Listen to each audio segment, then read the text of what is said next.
we have most of them already seated in front. So when I just mention them, they just rise a bit and we give them a round of applause. I certainly believe we would cooperate, right? Am I right or right? All right, thank you. Okay, first I'd like to acknowledge the presence of Chairman, that's in person, of Mr. Eze Duru Iyoma San, the Chairman, National Population Commission. A round of applause for him. Thank you very much, sir. You're welcome. All right, I would also like to acknowledge the presence of Senator Shaibu Issa Lau, is the Vice Senator Committee Population. A round of applause for him. Thank you very much, sir. We also have Honorable Bala Banye, Commissioner Rep Castina. You're welcome, sir. Thank you very much. We have Engineer Ben Upong, Commissioner Rep Akwa Ibom. You're welcome, sir. Also, we have Dr. Bala Aliru from Kebbi. A round of applause. Thank you.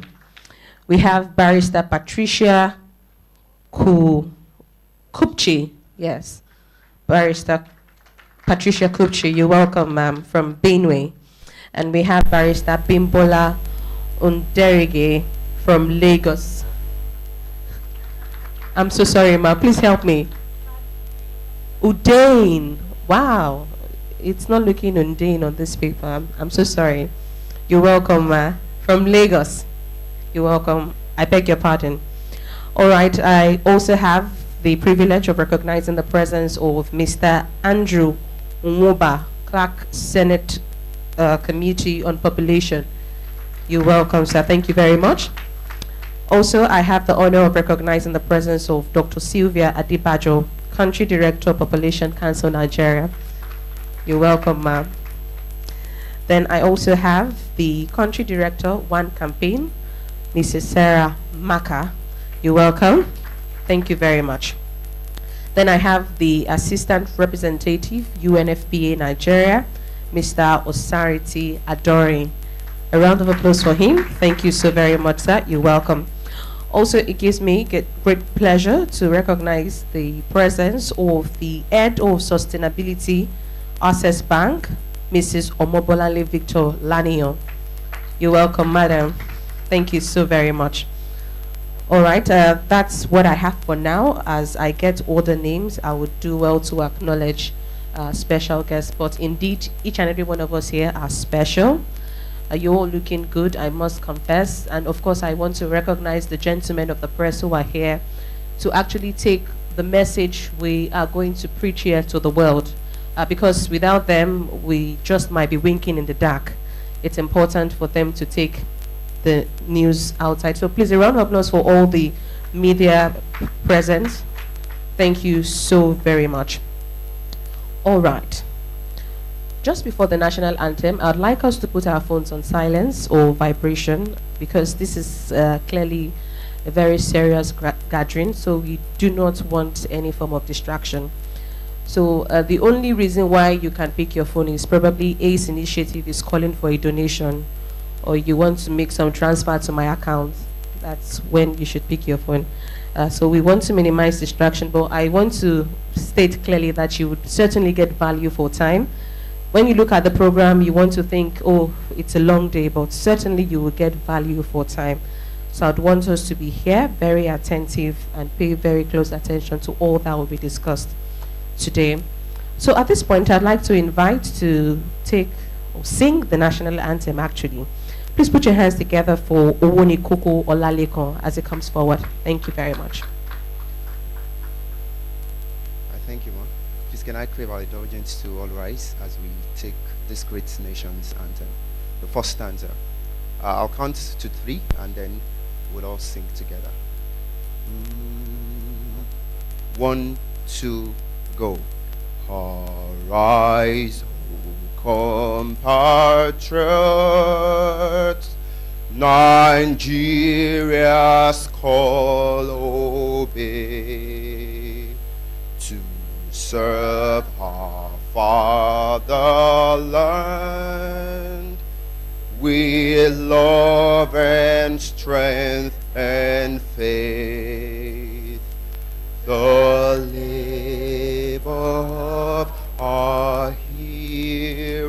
cost shall never be in vain. To serve with heart and might, one nation bound in freedom, peace and unity. Thank you. Thank you so very much. Please have your seat. God bless Nigeria. And given the theme for this event, which says role of private sector in harnessing demographic dividend in Nigeria. You know, that's just a summary of why we're gathered here. But I just want to do a brief introduction to just help us settle in our mind, you know, some of the things we should expect from this gathering, some of the issues we should look forward to seeing being discussed at this wonderful event. So I'll start with this introduction. Of course, a lot of us are aware that Nigeria is the most populated country in Africa and the 7th most populated in the world, with an estimated population of over 198 million. Recent world population prospects predict that by 2050, Nigeria will become the 3rd most populated country in the world. At the current annual growth rate of 3.2%, it is projected that Nigeria's population will double by the year 2030. Currently, the bulk of the country's population is young people like me, I must say. And the country is characterized by high dependency ratios and unemployment rates. Too bad, you may say. Now, accelerated changes in this age structure and decline in the dependency ratio could result in potential economic growth and human development called the demographic dividend, which would result in increased labor incomes and savings. Accordingly, Nigeria needs accelerated inclusive growth to reduce poverty and inequality and improve living standards. Now, for this to happen, countries must prioritize strategic investments to achieve demographic transition, lower fertility and mortality, while also reducing the dependency ratio. This demographic transition that yields the demographic dividend can only be achieved through investments in health, education, employment, and empowerment of young people. One of the key players and stakeholders to fully harness this process are private enterprises. To galvanize private sector involvement in accelerating the process of demographic dividend in Nigeria, the National Population Commission, UN agencies led by UNFPA, AIDS Health Initiative, GBC Health Population Council, and One Campaign have organized the private sector conference on harnessing the demographic dividend in Nigeria. This group deserves a round of applause. Please, a round of applause for them for taking initiative to have such an event. Now, you're wondering, why are we here? What is this conference really about? So the conference at a glance, basically. The conference will be a one-day event that will take a holistic look at the challenges and opportunities in implementing the Nigeria roadmap on harnessing demographic dividend through private sector's investments in young people. It will also be an opportunity to call on the private sector to lead on several key deliverables of the demographic dividend roadmap. Now, the objectives of this meeting. The first one is to increase the understanding of and discussions around the demographic dividend and its potential impact on Nigeria's development among private sector organizations, to motivate and support private sector organizations to develop strategies and programs that will accelerate the impact of interventions focused on harnessing the demographic dividend, to mobilize private sector resources and competence in driving accountability and supporting government effort to harness the demographic dividend in Nigeria, to leverage on the forum and create a business coalition on harnessing the demographic dividend in Nigeria. Finally, to foster a call to action by the private sector to promote investment in harnessing the demographic dividend. Now, the conference will offer a platform to learn from one another by sharing ideas and opportunities, and to create new opportunities and strategies for collaboration among key development organizations, government ministries, departments and agencies, and the private sector. Participation is welcome from businesses, program implementers, donors, government agencies, diplomatic missions, and by multilateral organizations with an interest in harnessing demographic dividend. Now, for more information about the conference, probably when we leave this room, you could please visit this website, which is www.ace.org/demographicdividend.com. I hope I've not spoken too much. All right. So that's basically the introduction, and this is what we hope to learn and, you know, experience at this conference. Just before I take my leave, I just want to recognize the presence of the CEO, ACT Foundation, Osai Alile. Please, a round of applause for her. Thank you so very much, Ma, for joining us. Also, we have here all directors of National Population Commission present. We have the SSA to the president, Sheson Adeboyejo. Please, a round of applause for Sheson Adeboyejo. Oh, welcome, sir. You're welcome. It's really, really nice having you in our midst. All right. So when we take a look at our program, we see that the next item on the agenda is welcome address, right? And we have chairman who will be taking that for us. But just before the chairman comes, I'd like us to do a very quick exercise. So could we do this? Can you do this? More like close to your head. Okay, then you can just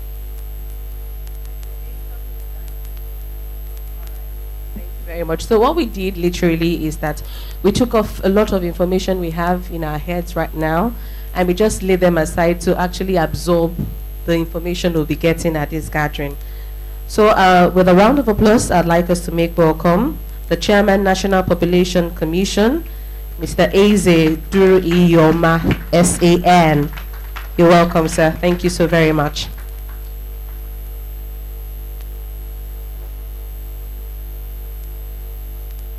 Madam, don't go far, because I want to accuse you of something.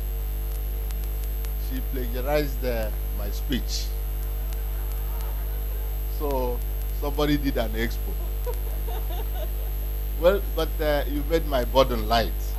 So those areas you delved into, I will spare them. Thank you very much.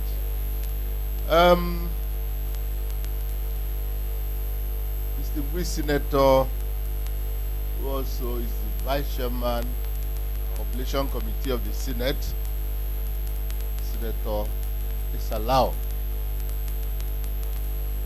Honorable Commissioners of the National Population Commission, in your numbers, the Lagos Amazon,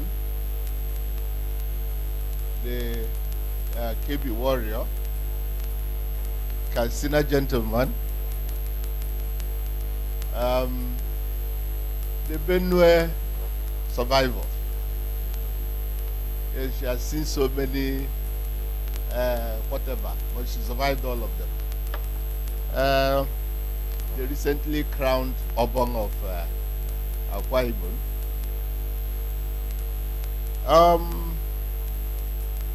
The SSA to Mr. President, I recognize you. The clerk, Senate Committee on Population, Andrew Waba. I've not seen Diana Carter here, the UNAPA woman representing God. WHO, World Health Organization representative. I hope I'm right. Okay, madam. UN resident coordinator. Can I? Oh, good. Thank you. Indeed, all the stakeholders, of course, HC Health Initiative, Population Council, One Campaign, Mrs. Sarah Maka. Well, what can I want to know her? Not see her, I want to know her. Okay, I'll get the opportunity. GBC Health, of course, UNFPA, and Madam, I'm not fair to recognize you. Let me come to my constituency. The directors of the Population Commission. Yes, the VRD director, procurement. No, my Chancellor of Exchequer, DFA. I recognize all of you. I recognize also other staff of the commission who don't fall into directorate cadre. Ladies and gentlemen, gentlemen of the press, I'm indeed delighted to stand before you to welcome all of you to this occasion, which is the first ever private sector conference on harnessing demographic dividend in Nigeria. And the team chosen, carefully chosen for this conference is the role of this private sector in harnessing demographic dividend in Nigeria. I said carefully chosen because this team tells it all, carries the message, just like the MC has ably pointed out. We recall that not quite long ago, precisely July of last year, the Nigeria's roadmap on demographic dividend through investments in youth was launched by His Excellency Professor Yemi Osibanjo, DCON, and Senior Advocate of Nigeria. Now, this is a follow-up to that effort.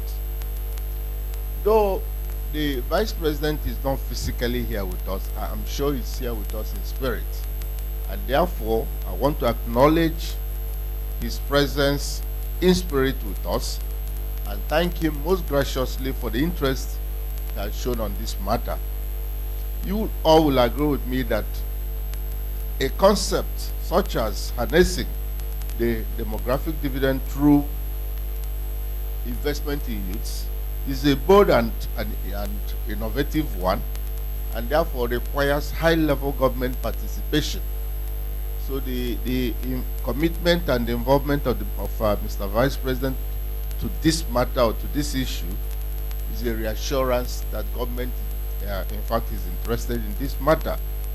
And of course, that is supported by the fact that the Senate has shown very, very active interest in this matter, and that is why no less a person than the Vice President, the Deputy President, the Deputy Chairman rather, of Senate Committee on Population is here in person. Well, the MC has told us, Madam, you're welcome. I recognize in your absence. The MC has marshaled out to us what demographic dividend is, and as I did promise, I will not go too far into it. But let me just simply say that demographic dividend is the accelerated economic growth that may result from a decline in a country's mortality and fertility and the subsequent change in the age structure of the population. Very simple. When there is decline in mortality, that is, people live longer. When there is decline in fertility, that is, birth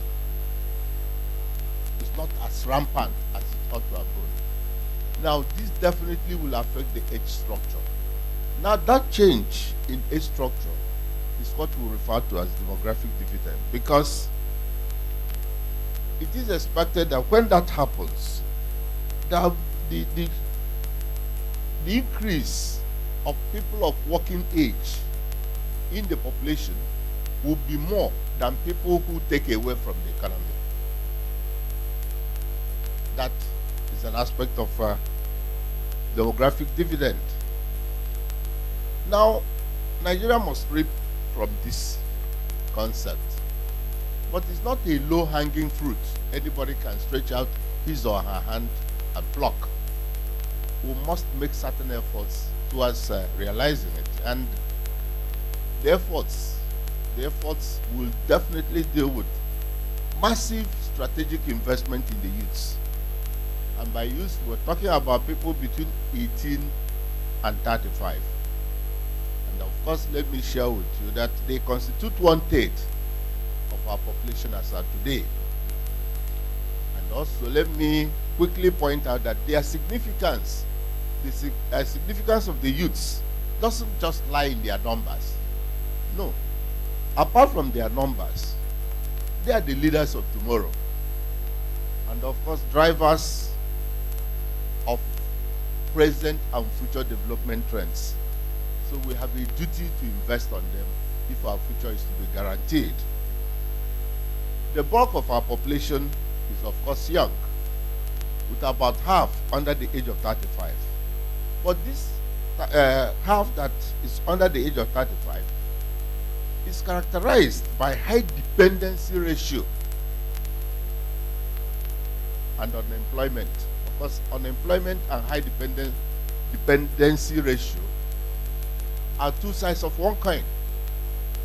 When a child or somebody about 35 is unemployed, that means he's depending on somebody. And that is the dependency ratio we're talking about. So accelerated changes in the age structure and decline in dependency ratio will definitely result in potential economic growth and human development, which we call demographic dividend. Research has shown that every 1% in working age, 1% increase in working age results in 0.5% growth in real per capita GDP. Now, in this country, you're all witnesses to the fact that, yes, we have had sustained economic growth, but it has not translated to wealth. It has not improved the living standard of the people, because 2 out of every 3 Nigerians are poor. That is the missing link. Therefore, Nigeria needs accelerated growth in order to reduce poverty and inequality and improve living standards. Again, we'll go back to how this can be achieved.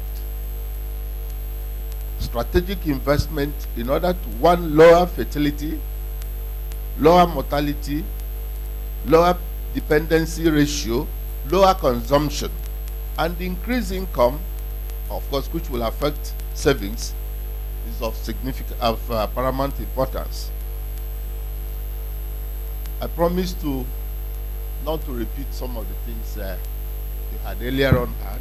So let me share some of the areas she plagiarized. Now, the objectives of this conference have been read out to you. I won't go through them again, but make sure you are very much attuned to why we are here, so that this effort will not be in vain. Of course, it's a one-day event. If it were 2 days, we'll say, okay, what you don't learn today, you learn tomorrow. But because it is a one-day event, today is very, very important.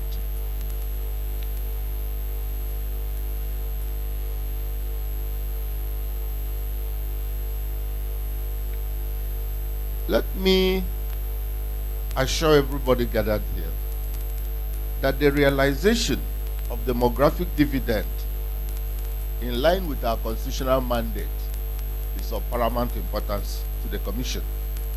We are committed to it. And of course, you will agree that the attainment of the goals of demographic dividend requires the availability of accurate and up-to-date data on one, the population, age size, and age distribution. This is necessary to track progress made and identify areas of improvement. I assure you the Commission will live up to this strategic responsibility through the conduct of censuses and specialized surveys. I want to once again thank the Office of the Vice President,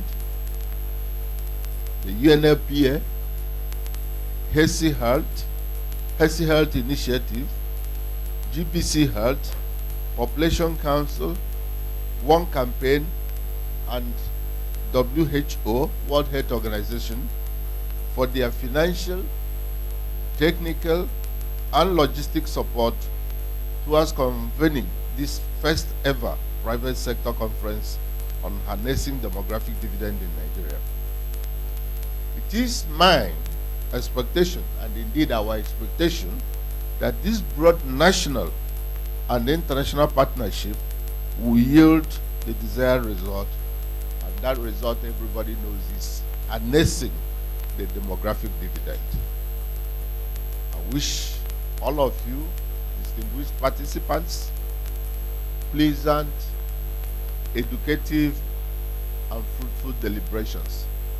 I thank you all for listening. Thank you very much. Mr. Chairman, you didn't spare me at all. You kept repeating and repeating. All right. I think I would reference my paper next time. Thank you so very much, sir, for that wonderful address. All right, so the next item we have on the program is the goodwill messages. But just before I take that, I'd like to acknowledge the presence of other special guests here present. We have the WHO representative, Dr. Joy Ufere. A round of applause. Thank you so very much, ma'am, for joining us. Also, we have the UN resident coordinator, who is here represented by the Director, United Nations Information Center, Mr. Ronald Kayanja. A round of applause for him. Thank you so very much, sir. Also, we have the representative of Director General, National Population Commission, Mrs. Patience Ujunwa. She is the Director, National Population Institute. A round of applause for her. Thank you so very much. And we have the communications leader of Microsoft, Mr. Adeyemi Orimolade, here present. Thank you so very much for joining us. You're welcome. All right, with that done, we'll be taking good Zoom messages, and it will be done in 5 minutes each. And the interesting thing is that each representative are men of few words, so they won't be using more than 5 minutes to give their goodwill messages. The first would be from the National Assembly. I'd like us to put our hands together as we welcome the Vice Chairman, Senate Committee on Population and National ID, His Excellency Senator Shuaibu Issa Lau. Please, a round of applause for him. Thank you so much. The Chairman, National Population Commission, my brother, Chief Eze Groheme, SAN, Honorable Commissioners of National Population Commission, with various titles, too numerous to mention here, UN Resident Coordinator, representatives of UNFPA, World Health Organization, other stakeholders, the press, distinguished ladies and gentlemen. I am delighted to be part of this historic event, which for the first time brought the private and public sectors together in addressing issues bordering on harnessing demographic dividend in our great country. Certainly, the importance of the theme, role of private sector in harnessing demographic demographic dividend in Nigeria cannot be overemphasized.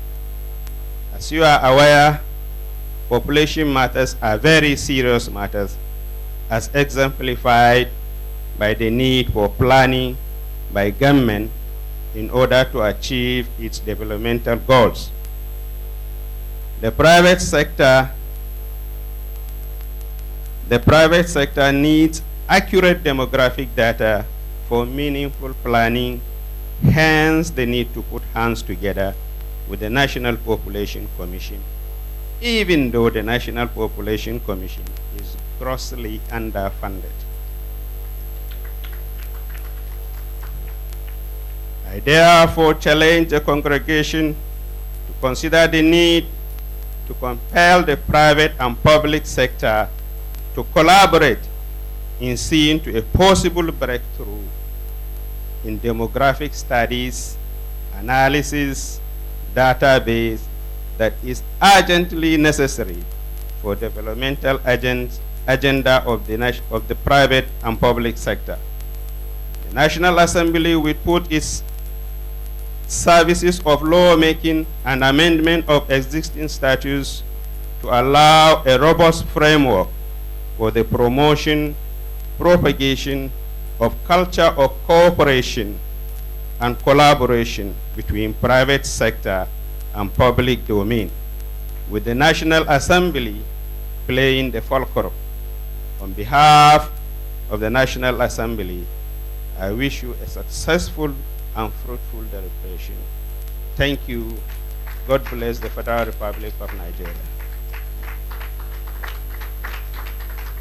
Thank you very much, sir. Thank you. Just like I said, men of few words. He said a lot in just very few minutes. Thank you so very much once again, sir.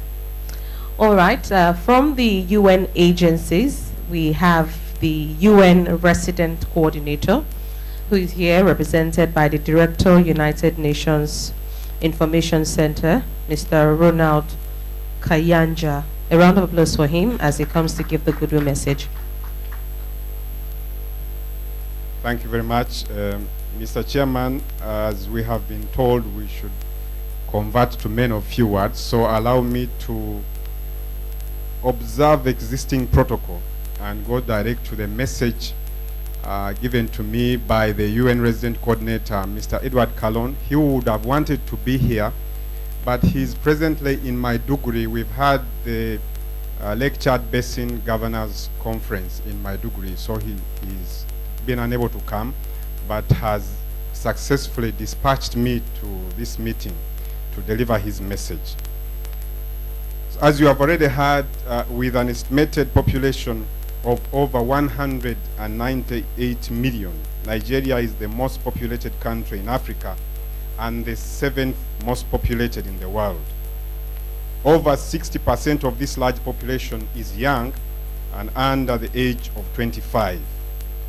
This young population presents an enormous opportunity for the country to transform its social and economic landscape into inclusive and sustainable development. Harnessing the potentials of this young population into a strong positive force for inclusive and sustainable development will ensure the country at large and its federating units in particular are able to reap the demographic dividend in the years ahead. The demographic dividend is regarded as the potential economic growth and human development which would result in increased incomes and savings, like the chairman just said. Literature has showed that every 1% increase in working age population results in 0.5% growth in real per capita GDP. I'm therefore so glad to be associated with this high-level workshop convened by the Office of the Vice President, the National Population Commission, and the United Nations system in Nigeria, led by our colleagues in UNFPA, to increase awareness and strengthen partnership with the private sector in order to motivate and increase private sector investment to harness the demographic dividend for sustainable development in Nigeria. This is also consistent with the UN Sustainable Development Partnership Framework 2018 to 2022 for Nigeria. With the caliber of this country's private sector leadership present here, I have no doubt that this workshop will not only create the required awareness on the demographic dividend, but also explore smart investments by the private sector in areas like health, education, employment, and governance, and another important area around data management, which will help us to reduce vulnerability and provide support to young people in the country. I urge the private sector to promote the demographic dividend in Nigeria because the private sector has a crucial role to play in utilizing the resources, experience, and expertise to improve health, well-being, and education of the youth. I commend the government of Nigeria for the leadership provided for this workshop. I urge the policymakers to sustain and scale up private sector engagements at the subnational level to increase their involvement to complement public sector efforts towards achieving the Nigeria vision of becoming one of the top 20 most developed nations in the world very soon.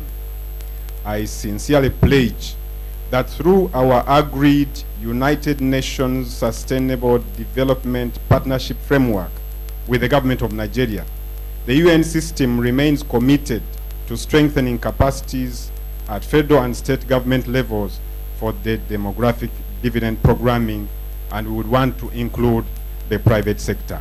I would like to thank you very much for your attention and wish you successful deliberations. Thank you so much, Mr. Kayanja, for that goodwill message. All right, so from our development partners, from the Population Council actually, I'd like to invite the Country Director, Population Council, Dr. Sylvia Adebanjo. A round of applause for her. Thank you, ma'am. Good morning, everyone. Well, mine is going to be very short, and I would start by standing on existing protocol. On behalf of development partners and the multi-stakeholder demographic dividend coalition, I would like to congratulate us on this epoch-making event where we have achieved, I think we've achieved a milestone of bringing together the private sector to the table.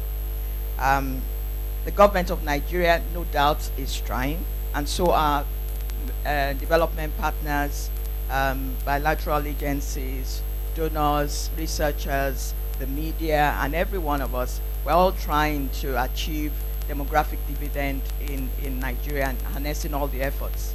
However, the missing piece is the private sector. And so this event of today is very important, and we hope, and I'm very optimistic, that at the end of it all, we would have achieved a very important milestone in moving Nigeria forward in harnessing demographic dividend through investing heavily in youth. And so we're excited about today and look forward to participation from everyone, so that at the end we can all, be proud of ourselves to see things move forward. So on that note, I would like to just end this goodwill message, and thank you all. Thank you. Thank you so very much, ma'am. I've been having this great nudge to say it, but I'm just going to say it finally. Ma'am, your outfit is just lovely. I love your outfit. Thank you so very much. All right, and she just spoke a few words which are quite detailed. While we're gathered here to actually see how more private sectors can key into this dream of the demographic dividend, I must say that we have private organizations doing great works, doing wonderfully in ensuring that they drive the progress for young people, and they are more like leading other private sector to take up this challenge So in 10 minutes each, I would invite two private organizations who are doing wonderfully well in ensuring that young people are not left to the background. Young people are not are taken away from the dependency ratio to those who are actually contributing to the economic of the country. So firstly, I'd like to invite the head of sustainability, Access Bank, Mrs. Omobolanle Victor Laniyo, to tell us what Access Bank has been doing, basically. Thank you. A round of applause for her.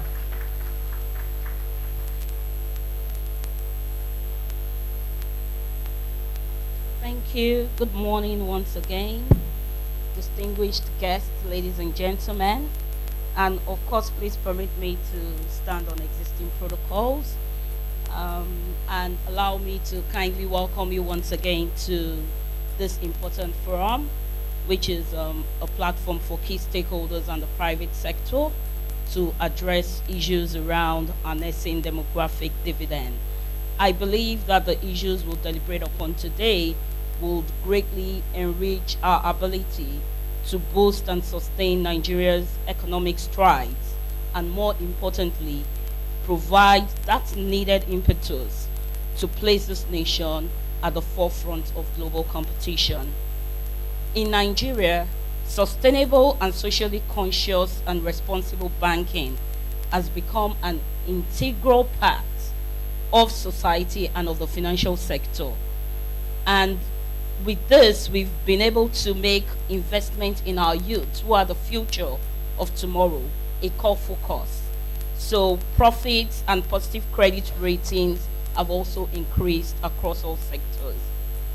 For Access Bank, really, we're a leading financial institution, a tier 1 bank in Nigeria. Sustainability has always been a fundamental part of our business model.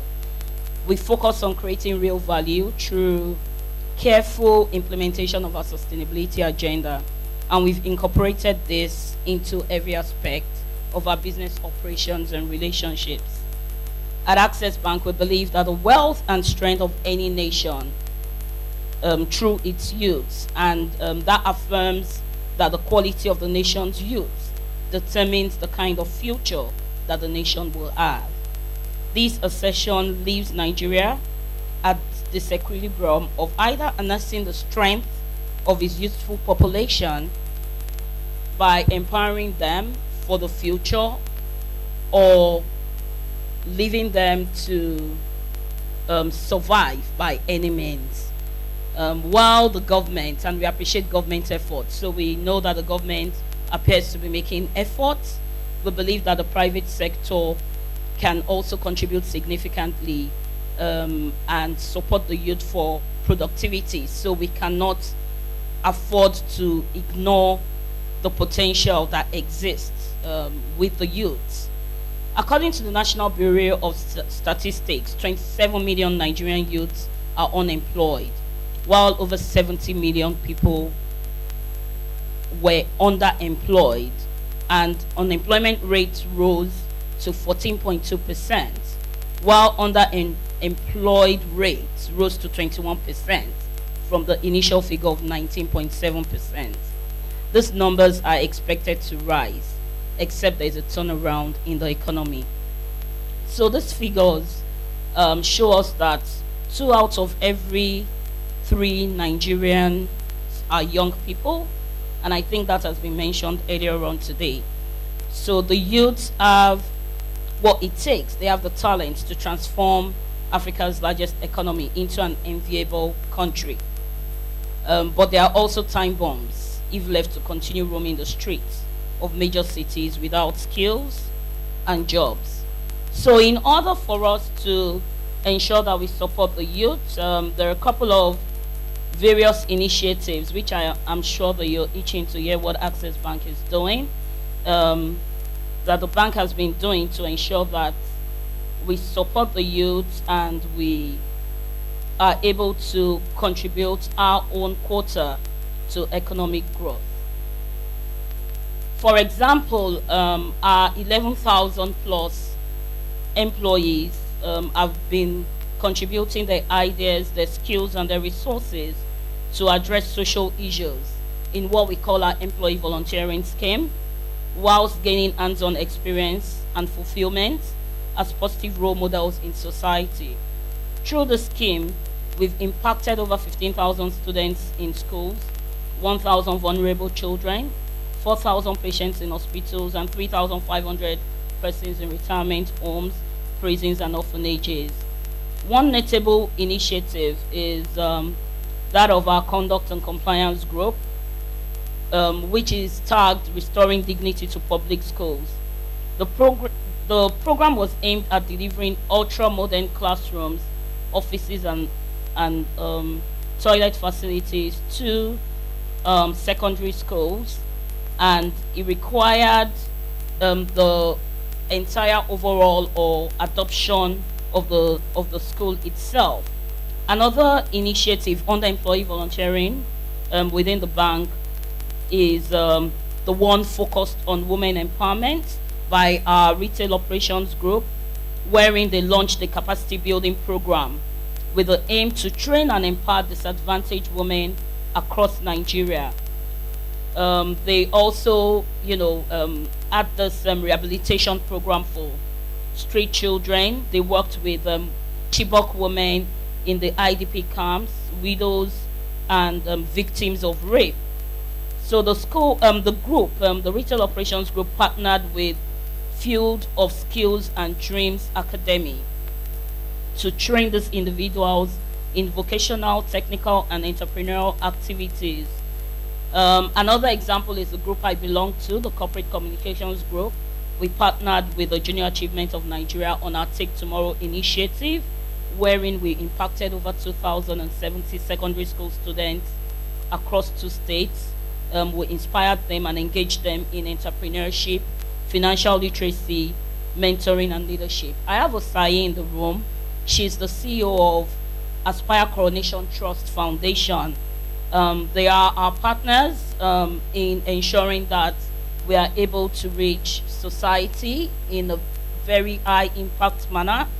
And our partnership with the ACT Foundation was established to facilitate the implementation of initiatives in focus areas of health, entrepreneurship, environment, and leadership. Through this partnership, ACT Foundation has supported multiple organizations in its grant cycle, and specifically in 2017, there were 22 grantee organizations that were funded, impacting 54,941 beneficiaries that were reached directly across 23 states in 6 geopolitical zones in Nigeria. This involved health investment initiatives reaching 30,855 beneficiaries directly.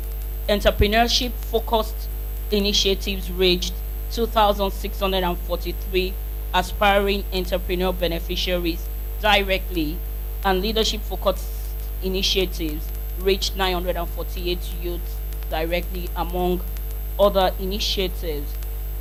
Also, I see in the room representatives from Nigerian Business Coalition Against AIDS.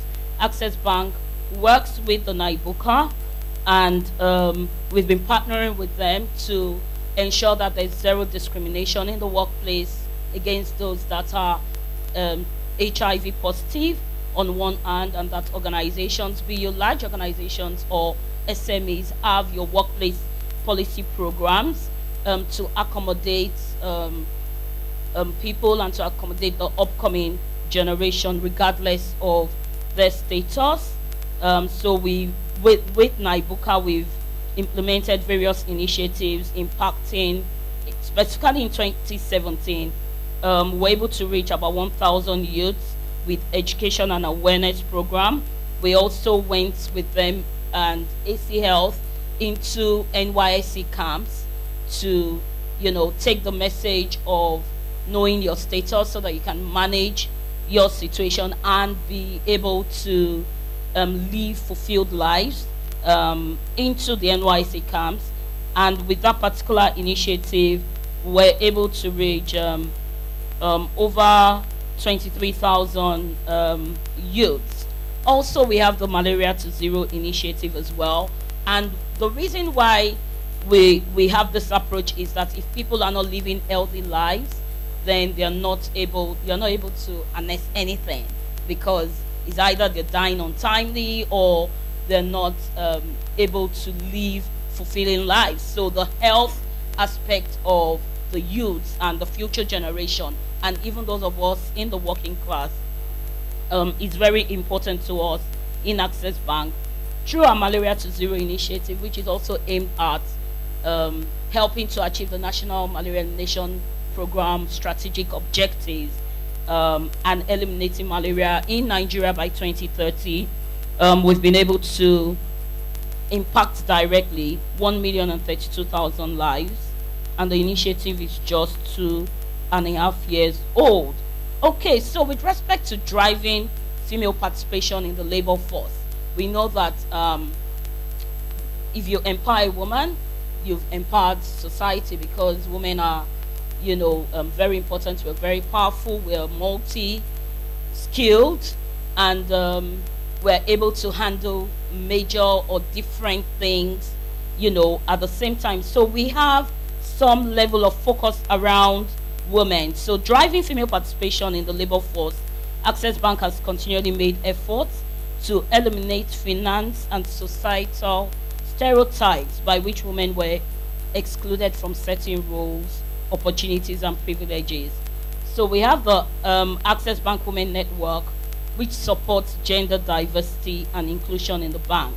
It's also a support network for female staff, ensuring gender equality policies are entrenched within the bank. Furthermore, we have our award-winning W initiative, and I hope all the women right here are in the W community.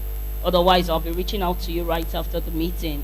But that has really, really, truly remained the home of providing holistic financial services and holistic solutions to women.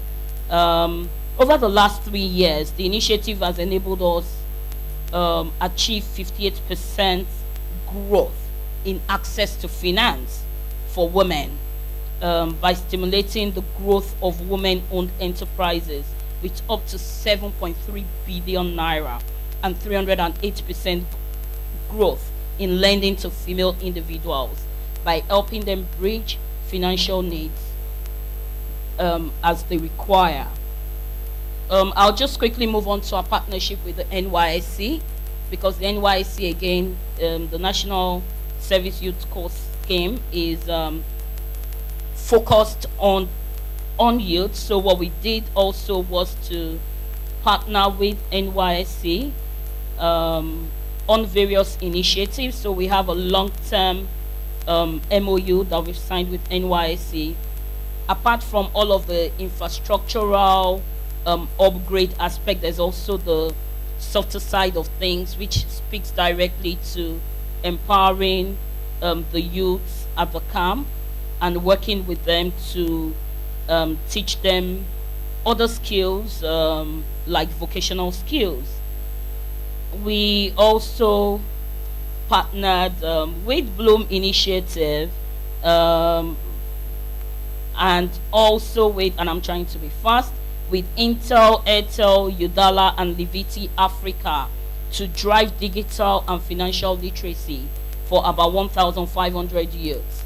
I would also like to talk about the partnership of the bank with AC Health Initiative and Tech for Dev, and I think with Microsoft as well, wherein we came up with this initiative, tagged Code for Impact, and what that did was to teach young people, but the focus was around girls and women. So female aged 18 to 35 on coding. And what you find is that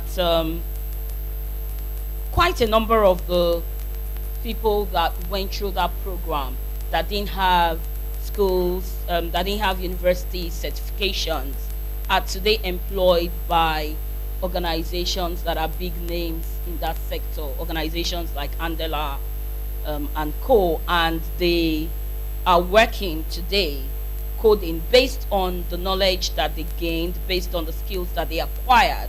So they're working in those organizations, even though they don't have formal university certificates. So I think that those kinds of examples wherein you're able to convert your partnerships or the initiatives that you do to ensuring that there is a future and that you are able to utilize the potentials and the skills of the beneficiaries, especially the youth segment of society, for growth in society is very important.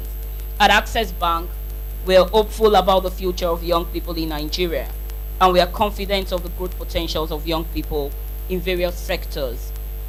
As a bank, we are really looking forward to the future, even as we set ourselves up to finance it by upscaling our investments to young people. Thank you, and God bless you.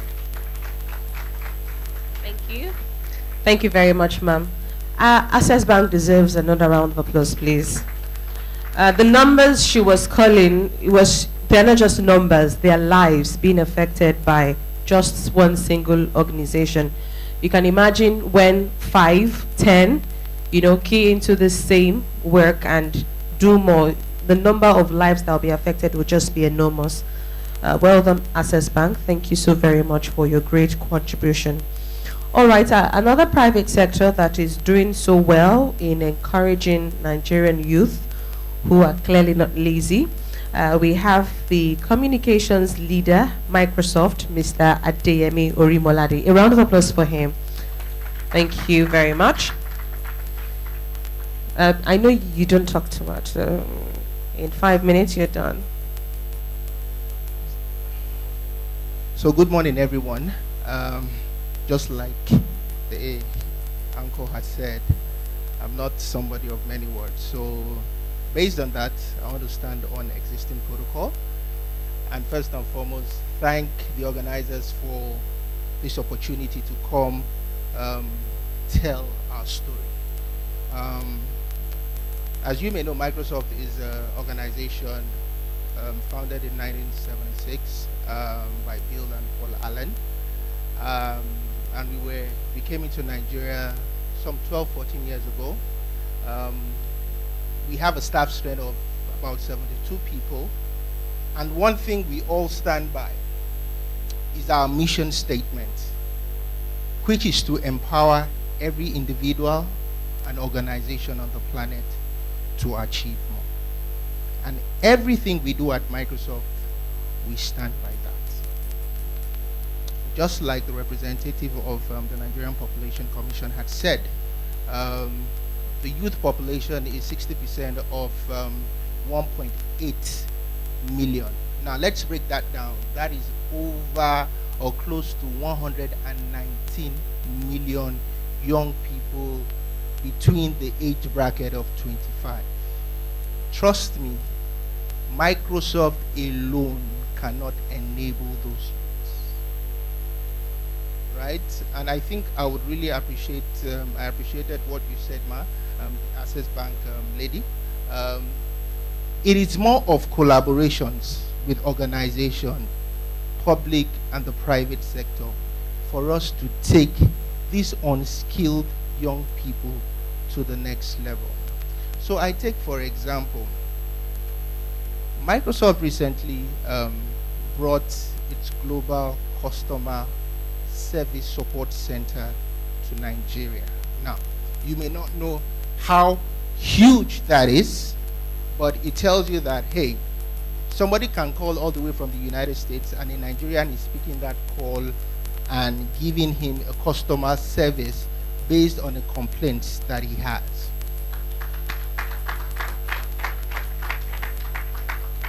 And probably most of you would have learned about tech experts, right? One thing we do at Microsoft, we get the diss for it that we are not always out there. But I think what we do more is we partner a lot with people to achieve this mission. So take, for example, Tech Expert opened the Microsoft, or in partnership with Tech Expert, we opened our global customer service center at the Wings building, We are using 2 floors. And what we did immediately is to employ 300 Nigerians. The stretch is 1,000. We have 300 now. The stretch is 1,000. Now, what we need to challenge the youth, that which I am in that demography, and we don't want to be classified as lazy, is what do we do with our time? It's very critical. Now think about it. 1,000 youth opportunity, we can only find 300.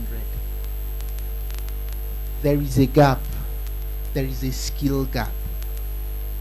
Technology is the only way you can skill. Right? There are free courses on technology out there. How many of the young people are doing this? There is what we have, the Cloud Society. It's a Microsoft project. It's free. You get the highest certifications. As I speak with you, we have over 300,000 people on that platform. But the question is, 300,000 young people go into the platform, barely 10 complete it. Think about it. Now you have opportunities of get employed, but do you have the right skills? The channels in which we provide for you to get that skill, we run away from it.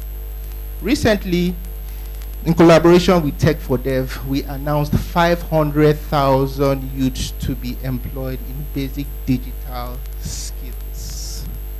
Now, when we say 500,000, I say this confidently. It's not 500,000 because it's another PR stunt. It's 500,000, and we are taking these 500,000 people from underserved communities. In my head, I know of Edo State. In my head, I know of Kaduna State that are already taking a 50,000 pie of that 500,000. We are looking for states in which we can go to and empower the young people. Recently, the Tech Stars, the Women Tech Stars Initiative, I have one of our board advisors here. We were able to train 7,000 young women on tech skills. Now, think about it. Or what we say is unpack or unlearn to relearn.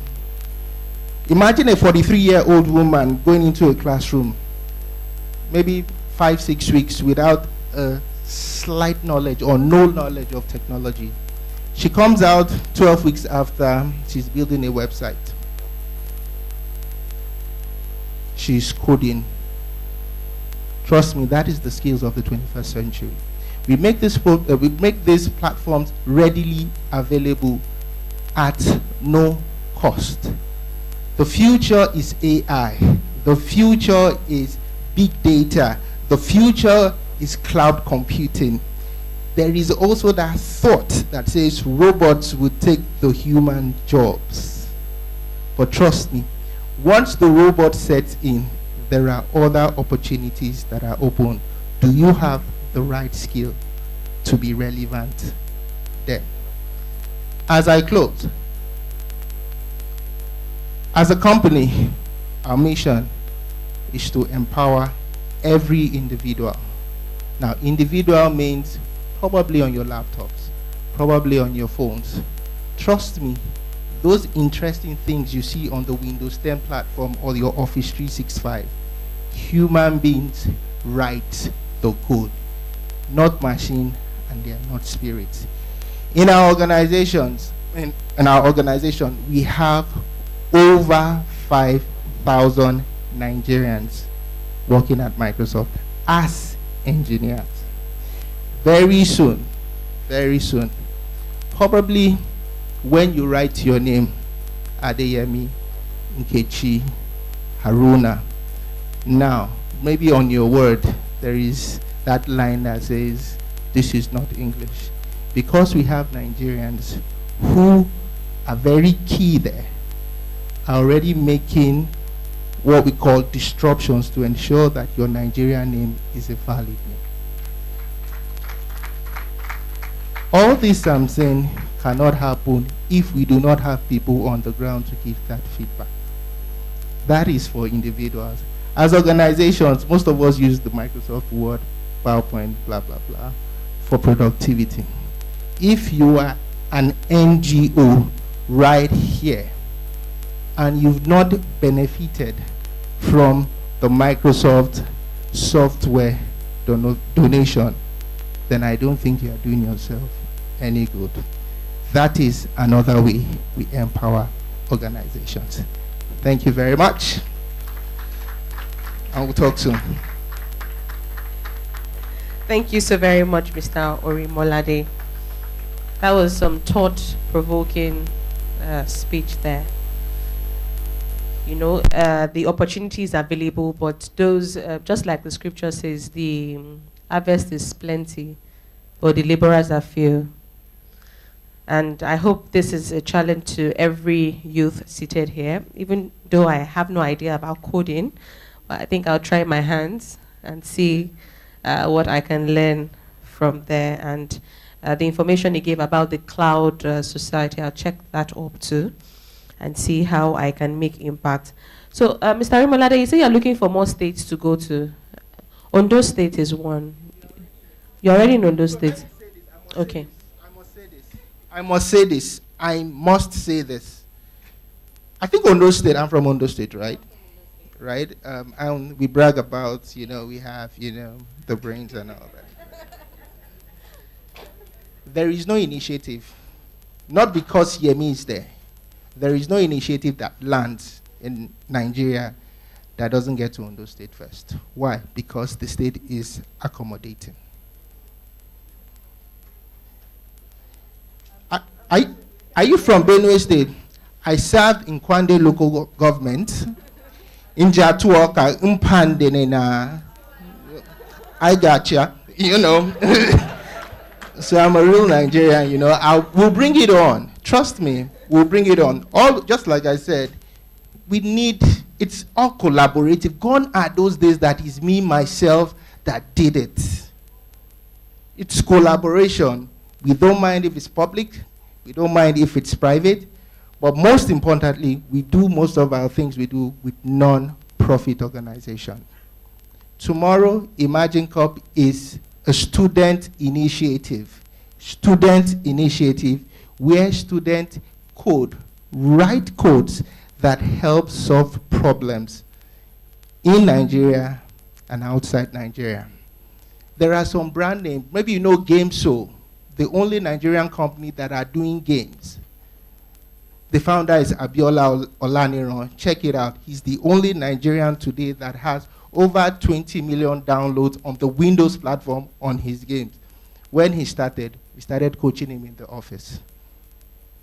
We also have Olamide Afolabi.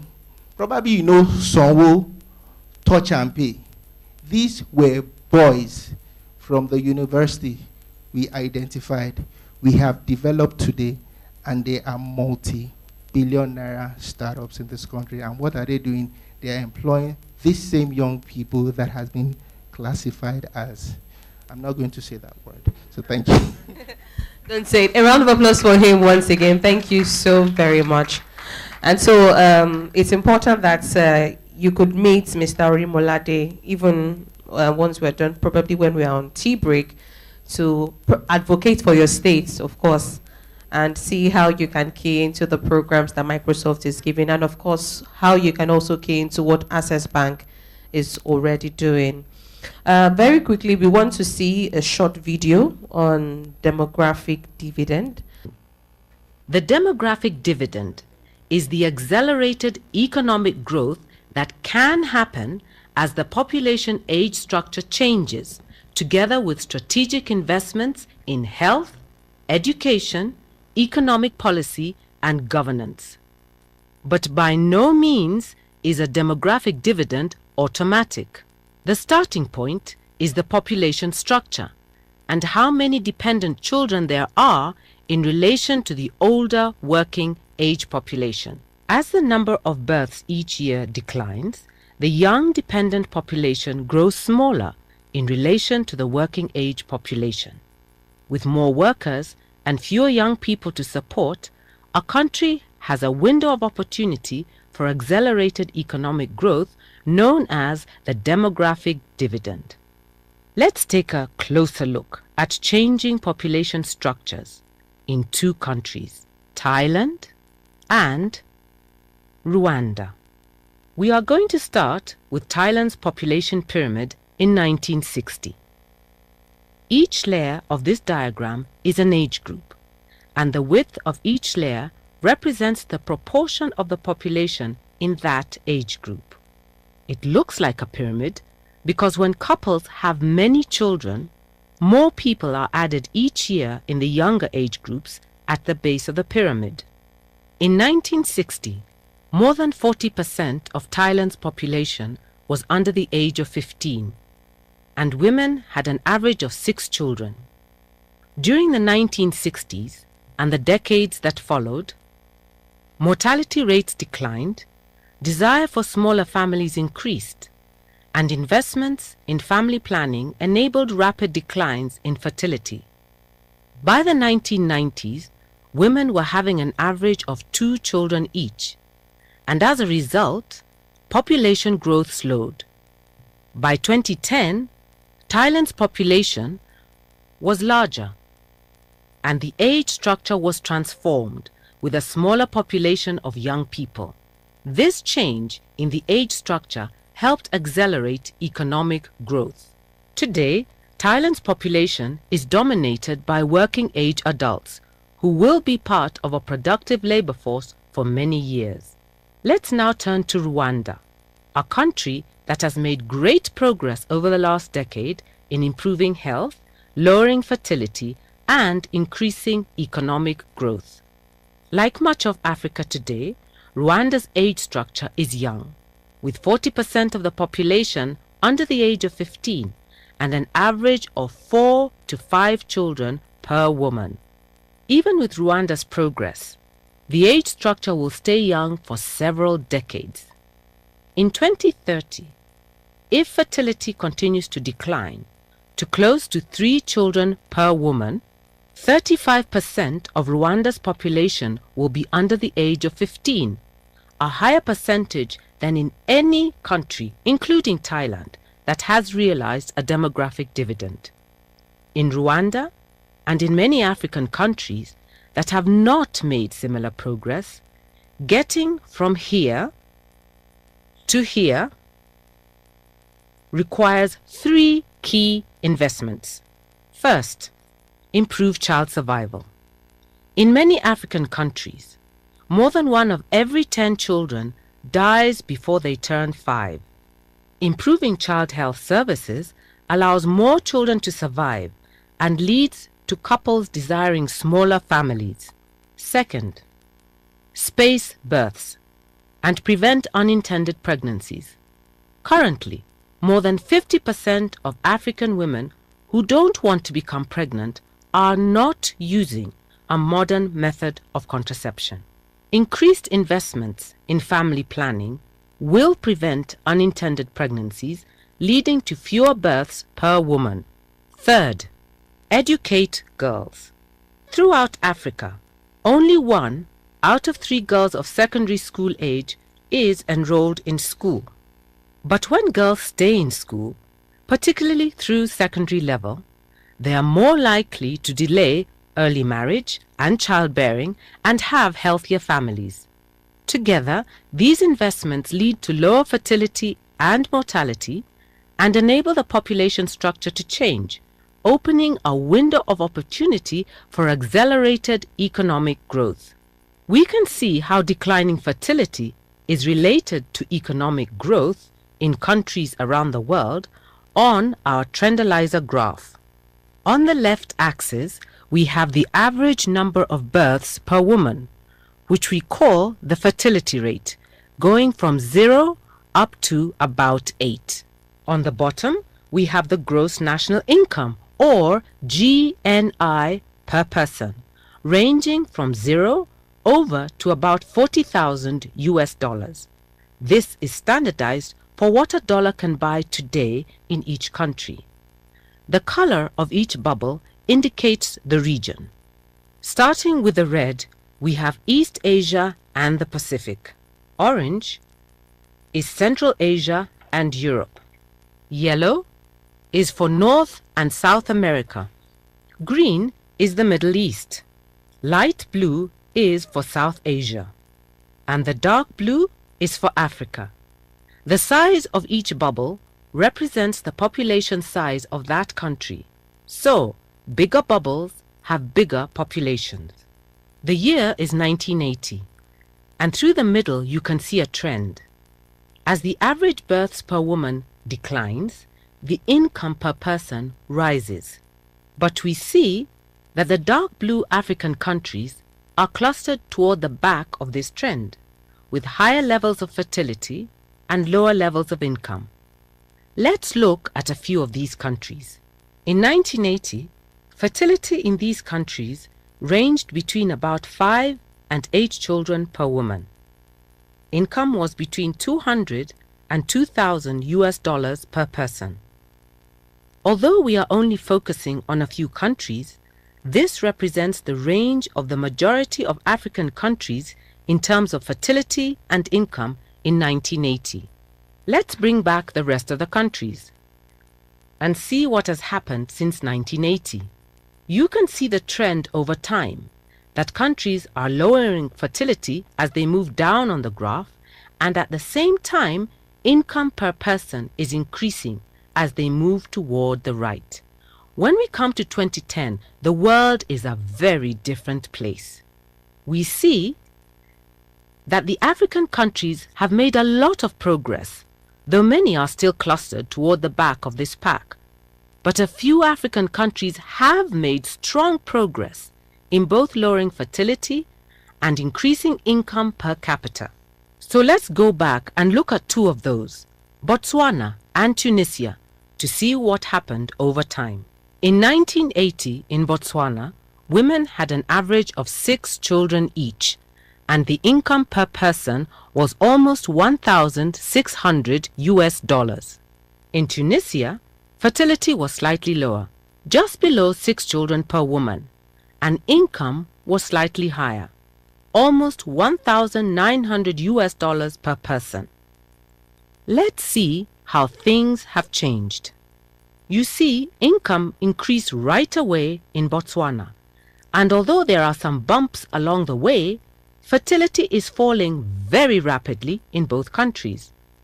Although Botswana's rich natural resources have enabled economic growth, it is Botswana's sound economic policies and social priorities that have led to gains for development, and the country is internationally recognized for good governance and low corruption. Tunisia was one of the first countries in Africa to adopt a policy to reduce fertility in order to accelerate social and economic development. Both Botswana and Tunisia have long prioritized education for both boys and girls and have steadily invested in access to healthcare. Comparing today with where these countries started in 1980, we see that families have 2 or 3 fewer children. Income has increased, such that families in Tunisia have an average of 5 times the purchasing power, while in Botswana, families have 9 times the purchasing power compared to 30 years ago. These dramatic changes at the family level represent significant growth and development for the entire country. Learning from the successes of countries like Tunisia and Botswana, we can see a pattern of investments which are necessary to harnessing the demographic dividend. Although lowering fertility and changing the population structure is the necessary first step, investments in health, education, economic policies, and good governance allow the changing age structure to be transformed into accelerated economic growth. A healthy population contributes directly to higher economic growth and poverty reduction. Improving children's health, such as through immunization and nutrition programs, sets the stage for healthy adulthood. Ensuring that children have adequate nutrition from pregnancy through age 2 can have a profound impact on their ability to grow, learn, participate in the workforce, and rise out of poverty. Yet, 1 in 5 children in Africa is moderately or severely underweight. As children become adolescents, ensuring continued access to health services, including reproductive health and family planning services, helps them to delay childbearing until they are ready. It will also help them avoid HIV and sexually transmitted diseases, enabling youth to stay in school and transition to healthy, productive adults. Promoting healthy lifestyles keeps adults productive and participating in the workforce and economic growth of the country.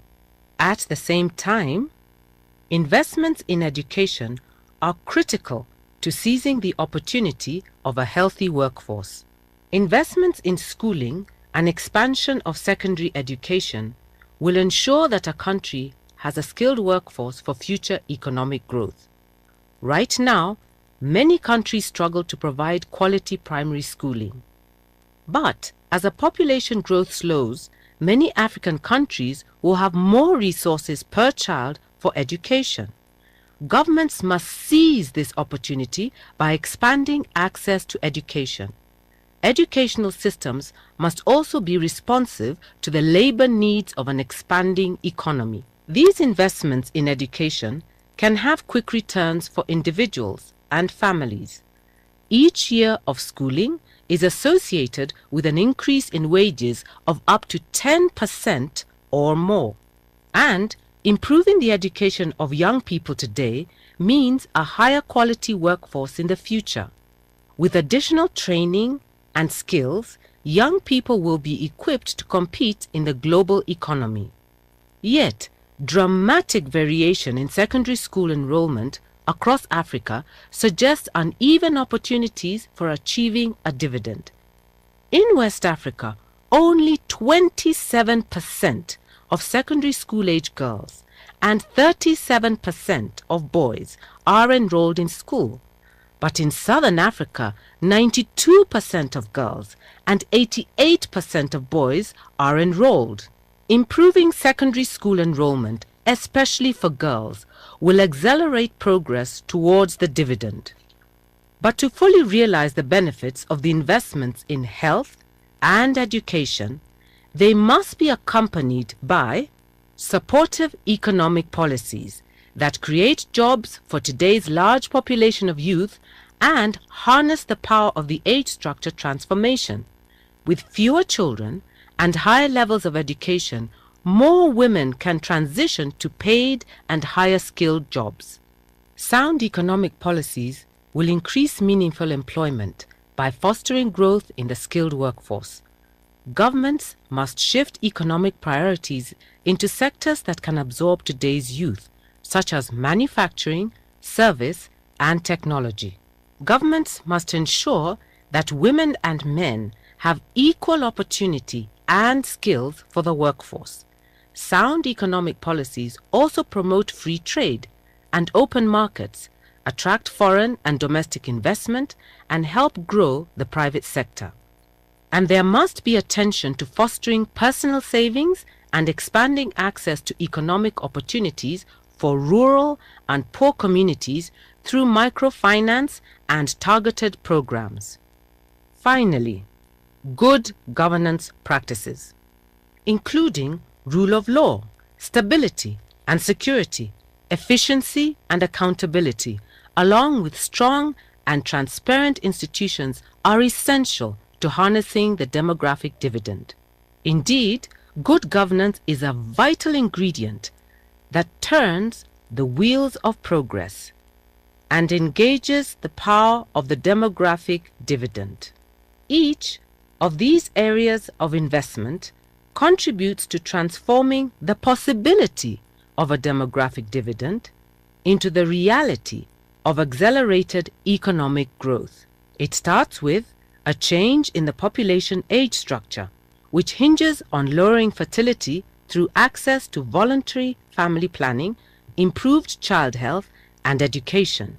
Investments in health services and education foster a healthy, productive and skilled workforce. Economic policies foster job growth, trade and foreign investment, while good governance builds civic participation and confidence in the government and social institutions. Each sector is important for economic development, but no sector alone can transfer the momentum of the age structure transformation into the economic growth of a dividend. All of the gears must work together.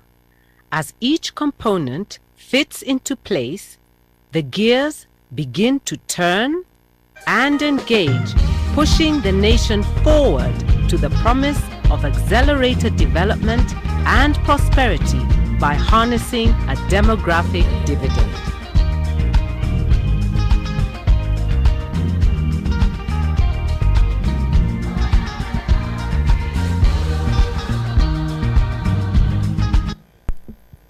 All right, well, I know you're certainly prepared to take us on this keynote address as we take a look at the overview of demographic dividend.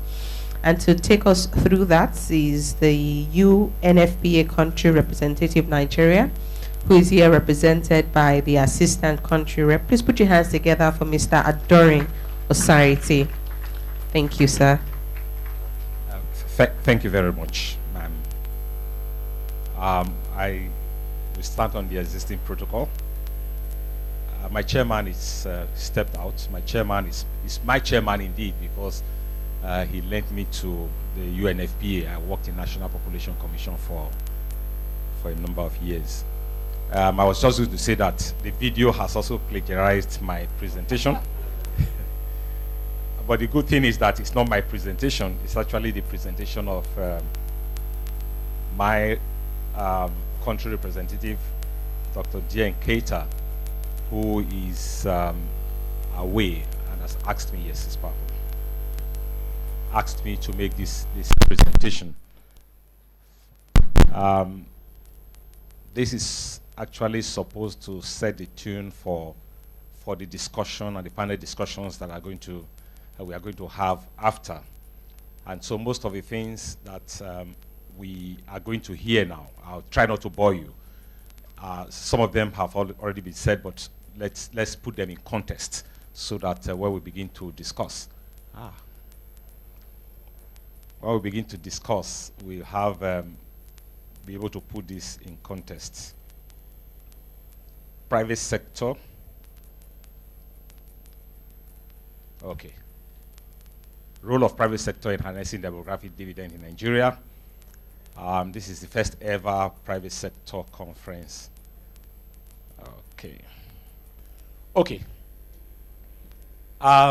The introductory remarks that have been made and part of this presentation has told us some of the things I would have loved to introduce this presentation with. So I would not bore you about how big we are now, how we are going to be the third largest country in the world by the year 2050. We are in the middle of transition in Nigeria, which means birth rates are falling, and then the death rates are also falling. We have a huge youth population, which has implications for today and for tomorrow. It means that whatever we have to do, even in the private sector today, we have to think about the young people today. We have to think about them tomorrow. So if we can productively engage this young population, then we are thinking of a Nigeria that will be great for tomorrow. Demographic dividend has been defined as the potential that is likely to happen when we have a transition in age, when the age structure changes from that which is basically youthful to that which is bulging at the middle, where we have more people working and less people consuming. But I want to differentiate here between what we call the first demographic dividend and the second demographic dividend. The first demographic dividend is what we are expecting to happen now. So when the age structure changes and we have more people working and less people feeding, then we'll have more savings and more investment. But you see, the demographic dividend does not last forever. The first demographic dividend does not last forever.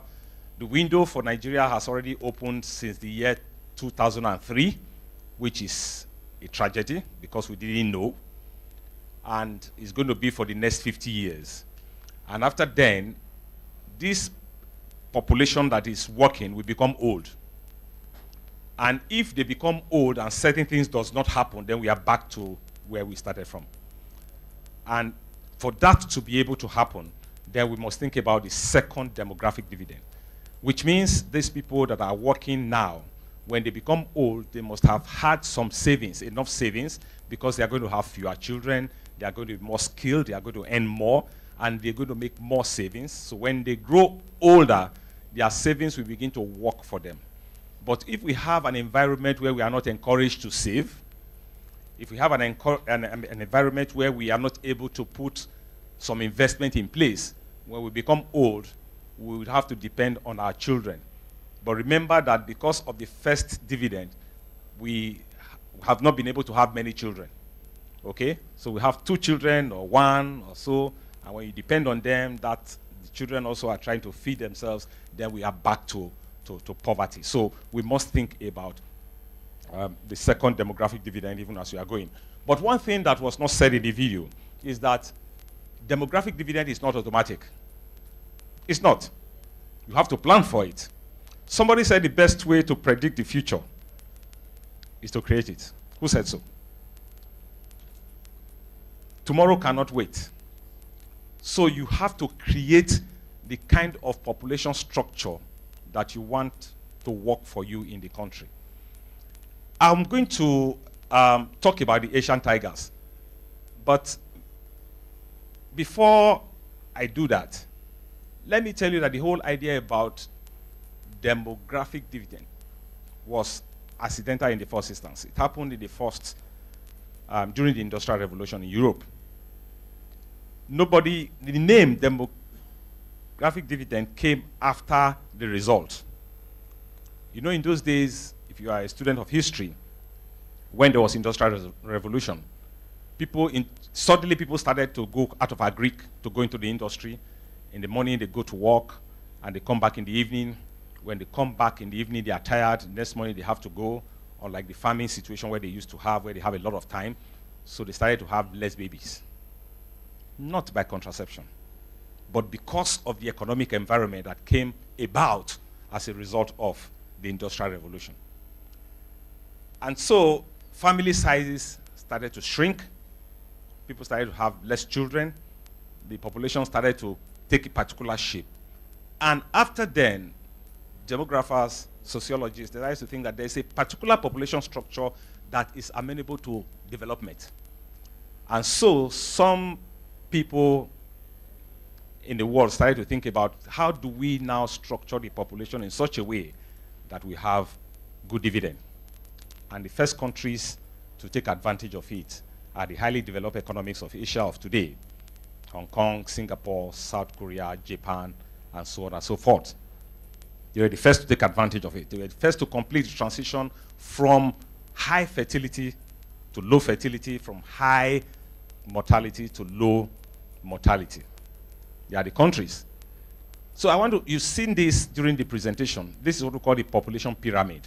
I want to use it to give an example in order for us to bring it home. The examples you saw were not for Nigeria. In the 1960s, the population structure of the Asian tigers, all of them put together, looked like that of Nigeria. Broad base, which means more children and very few adults that could work. But the Asian tigers decided to put some policies in place from the 1960s. And by 1990, you can see the difference between the population structure of the Asian tigers and that of Nigeria. Whereas Nigeria still had this broad base, something has started to happen at the middle of those countries. Okay, you now have more people that can work and less mouth to feed. And they continued with that same policy, until 2010. By 2010, you can see what has happened. The population has narrowed at the base and has become bigger at the middle and even more, a bit bigger at the top. And so more people were working, less mouth to feed, more investments were made, and then they started to develop. And so the common example that we made, somebody came to Nigeria in the 1960s and took palm kernel, or is it rubber, to Malaysia, and today they are exporting. We are still, it didn't just happen. Somebody planned for it. So I brought some of these indicators from a very recent population projection by the United Nations to see the difference between the two countries from the point of view of the population. The total fertility rate in Nigeria, I think this is about for 2015, is 5.5. For Singapore, it's 1.2, less than replacement level.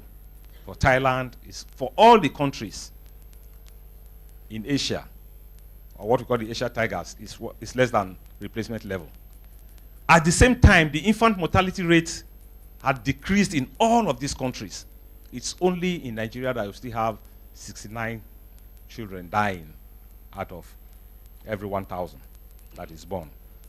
The problem with that is that as children die, we tend to produce more because we are not sure. Let's just, I need 3 children, but let me give birth to 6. If 3 die, 3 will remain. My mother gave birth to 8 children. 5 of us survived to my recognition. Today we are only 2 remaining. Okay? So I told myself I'm going to have 15. Unfortunately, I couldn't. Okay? So when fertility rate is high and mortality rate is high, people tend to have more children. And another indicator I want to show is the life expectancy for male and female. For Nigeria, it's 53. For Singapore, it's 80, 85. For Japan, it's 80, 87. That's the expected lifespan of a human being when you are born. So we have older people, people who are able to work, people who have worked and have saved, and they do not know what to do. So they begin to give us aid in Africa. How did it happen? Look at the percentage of women that are using contraception. Because now it has to be deliberately done. It's not a matter of industrial revolution anymore. There are no factories to go. In fact, the revolution that we are just having now, according to our Microsoft colleague, is not the type of revolution we had in that time. Now you can actually, it's more akin to the agricultural revolution. Because with your computer on your table, you can actually still stay in the house. And if you are not careful, you can have more children. It's not a factory type of thing. Okay? So it has to be deliberately done. And the only way to do it is for women to be able to have access to a means to space their children or limit the number of their children to the number that they want. The number, it doesn't matter the number you want, but imagine what I said. I thought I was going to have 5 children because my mother had 8 and 2 of us are surviving. I said, okay, I will have 15 so that I will have 5 left. That is the rational human being. Every human being is a rational being. Okay. So if you don't have the means to limit the number of children you intend to have, you continue to have them. And so in Nigeria, our contraceptive prevalence rate for all methods is 15%. In Singapore, is 62%. In South Korea, is 80%, which means 80% of the women that want to limit the number of children they want to have, they have the means to do it. So you can see the difference. And the difference shows in the gross national income for these countries. In Singapore, we are talking about 81.19 million US dollars. In Nigeria is what? The statistics speaks for itself. And on the other side is the percentage of the population that are under 15 and those that are of working age. So in either case, there's ample evidence that have been shown throughout history that the shape of your population to a very large extent determines whether you are going to be developed or you are not going to be developed. And so you've seen this. So for us to harness demographic dividend, we must do some things. And the starting point is the transition of the demographics. Something must happen that must make it possible for us to have more people working and less people feeding.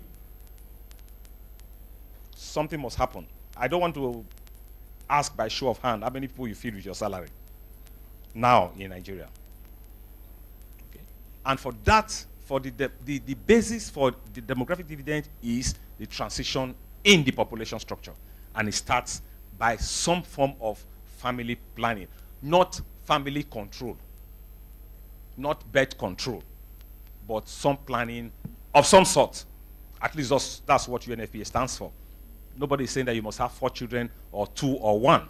But the number of children you really want to have as a rational being, you should be able to have some means to determine it. And if that works, then other things begin to happen. Education. At the micro level, the more children you have, the more likely it is that you reduce the investment in the children. I was talking to one of my colleagues in National Population Commission this morning. He says it's because you have money that you are thinking of about Afe Babalola. Otherwise, you put them in University of, let me not offend anybody now. And if it takes them 10 years to come out because of the strike, so be it. And they come out with low quality. And when they come out with low quality, then it affects the industry. It's the micro level. Low quality children, low quality cohort of children will. I was listening to a colleague from you mean 0? I thought I had 25 minutes. 10 to round up. Oh, that's a lot of them. So when you come out with low cohort of children, then low quality cohort of children, then the industry will show. If you come out with high quality, if you have fewer children, you are able to invest in them. When they go out there, they will look like our guy from Microsoft. And at the macro level, if we do not have to spend so much money building hospitals because children, malaria, sometimes I wonder, immunization, where will it ever end in Nigeria? Spend a lot of money, but if we have less children, then we are more predisposed to have more savings in order. We can say the same thing for health. Okay? Low per capita investment in children by their parents will give them more money to save. And if we begin to experience decline in the total population, total fertility rate, we can begin to save some money even as a country at the micro level. Over the years, we've been able to decline from declining in Nigeria, when we say we are in transition, from over 7 to 5.7 in 2015, 2013, and the variation is very wide. There is total fertility rate in this country that is as high as 9. And so when you put all of it together, generally we have, a very poor health system that has been brought about by the way we relate to ourselves. Fertility dividend, job creation, the issue of job creation. For us to be able to reap DD, adequate and quality employment holds the key. If we have good jobs, then it will increase the standard of living. If we have the people and your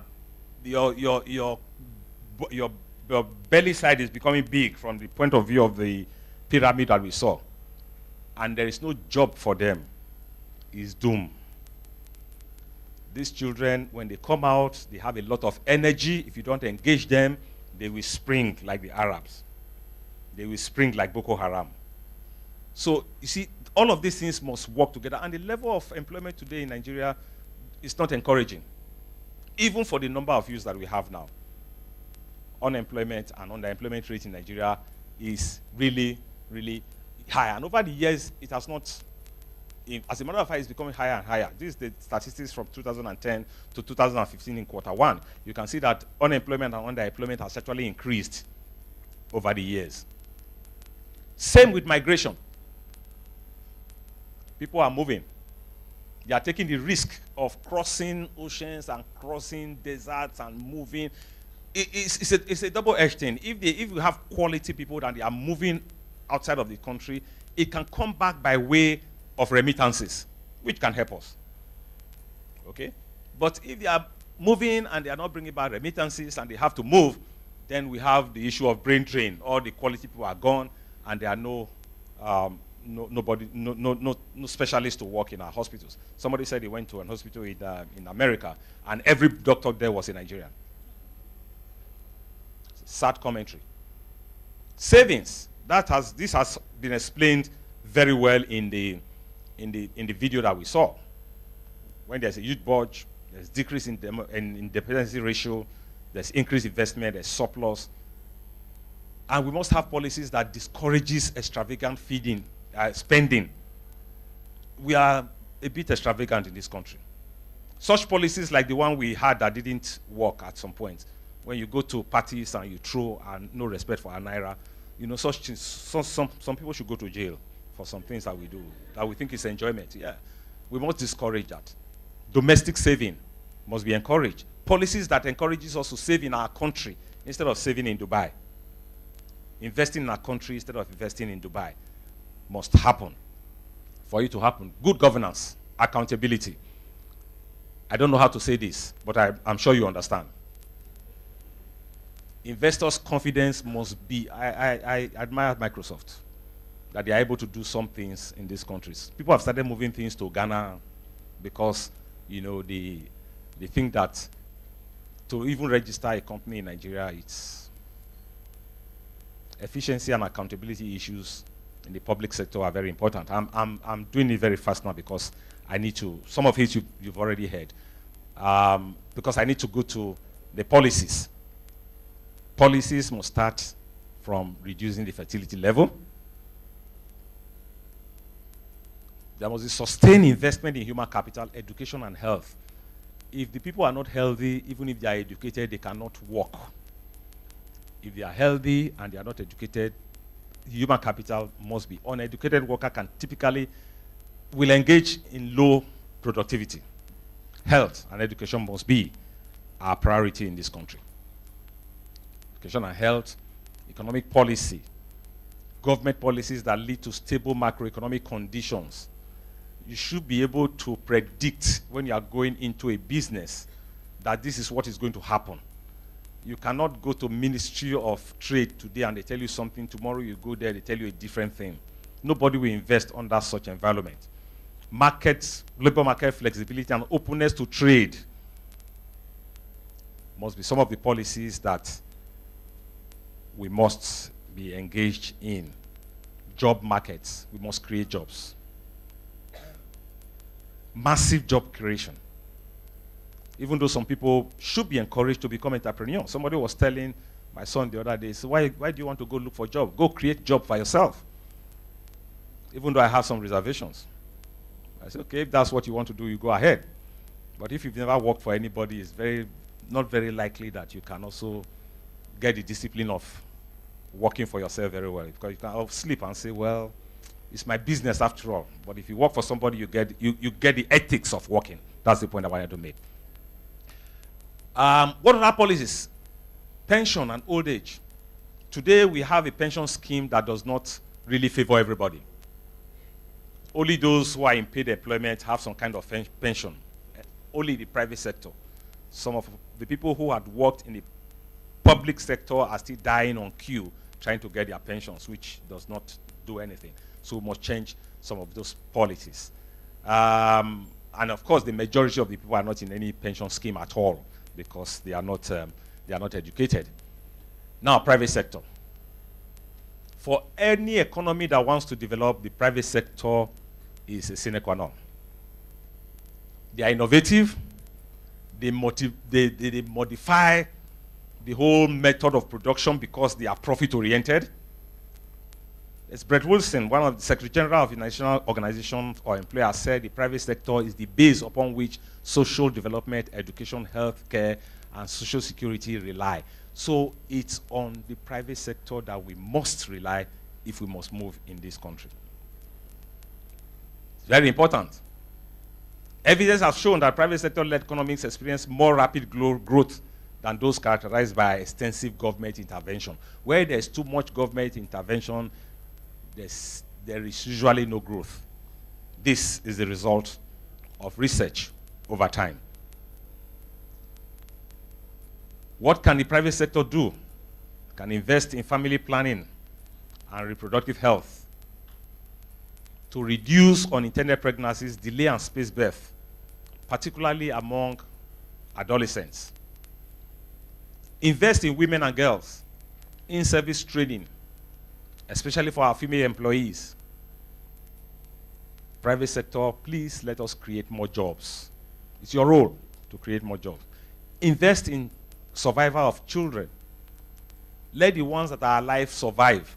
Let them have good quality, education, so that they can contribute more. I was talking to an entrepreneur the other day, and he said, in my office, I make them bring food to my employees in the office. Say, eat. The AC must never go off. He said, because I want them to be able to think. I say, poor boys, they think they are enjoying. They don't know that the entrepreneur is calculating his profit. Okay? So let us have good quality children that will be able to contribute. Let us reach out to the poorest and the most marginalized. Small-scale enterprises, medium and small-scale enterprises. It's very important in our climb for today because they have the tendency to reduce poverty. Labor-intensive sectors must develop for now. No matter how far you want to take technology, as we go, labor-intensive sectors should be encouraged at this time. Discrimination and protection, promotion of social inclusion. Small businesses tend to bring up those who are poor. And of course, we have to invest in data. Data collection, data analysis, data dissemination. I was very happy when I didn't show my first few slides because it's likely that I would have told you a population figure of Nigeria that is different from the one that National Population Commission told you and the one that, because the last time we had a census is many years ago. The private sector in Nigeria can come together and finance census in Nigeria. The demographic and health survey, which we do every 5 years, now we are looking for money to help National Population Commission. The private sector can take that, own it, analyze the data, and even sell data. In other countries of the world, developed countries of the world, private sector buy data. How do you know the number of young people that drink Coca-Cola in Nigeria if you don't have data? You just produce, but you don't know how many people are likely to buy. So data is very important. And I'm happy that we have people that have that inclination here today. The private sector cannot do it alone. Government have their responsibilities. They should provide the legislative and regulatory environment, open trade policies, sound, stable governance. We were coming in yesterday and I said almost every street where we're taking in Lagos is lit. And somebody said it's because there's been continuity in Lagos. One administration after another hands over the baton, they finish what the other one has started, and then they start their own, and the other person comes to finish. No wonder Lagos looks like another country in Nigeria. The monetary policy, the tax policy, somebody said the tax policy is too hard anyway for Lagos. Somebody was complaining about tax policy.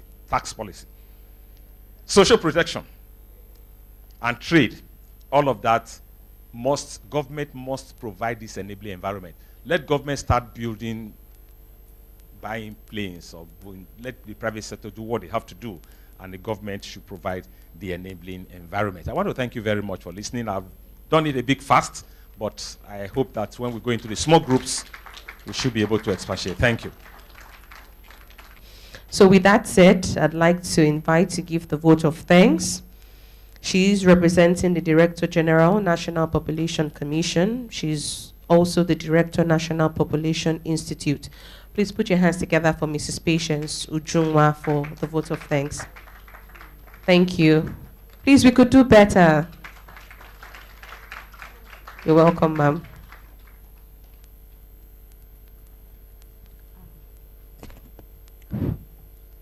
The chairman and other members of the high table, please allow me to stand on existing protocol. I stand here representing the Director General of National Population Commission, who has asked me to express his sincere apology for not being able to come due to circumstances beyond his control. So on his behalf, I would like to give the vote of thanks.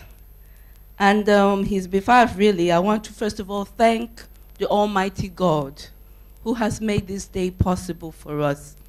We've been on this process of planning for this program for over close to 4 months, and today has come, and I'm very happy and grateful to God for the opportunity.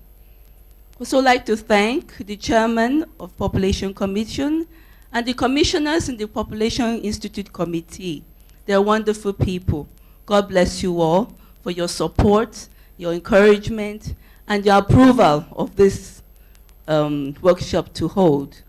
I want to thank the Office of the Vice President. We collaborate with you very well. Thank the Vice President for launching the roadmap, which gave birth to this particular occasion we're having here, because without that, it wouldn't have led to this event. Thank the Senate, the National Assembly, ably represented by the Vice Chairman of the Senate Committee on Population. If you know how hardworking these senators are, you can really know what it takes for him to have come here. And it really is an honor for us for him to be here. Also want to thank the members of the multilateral committee that organized this workshop or this conference.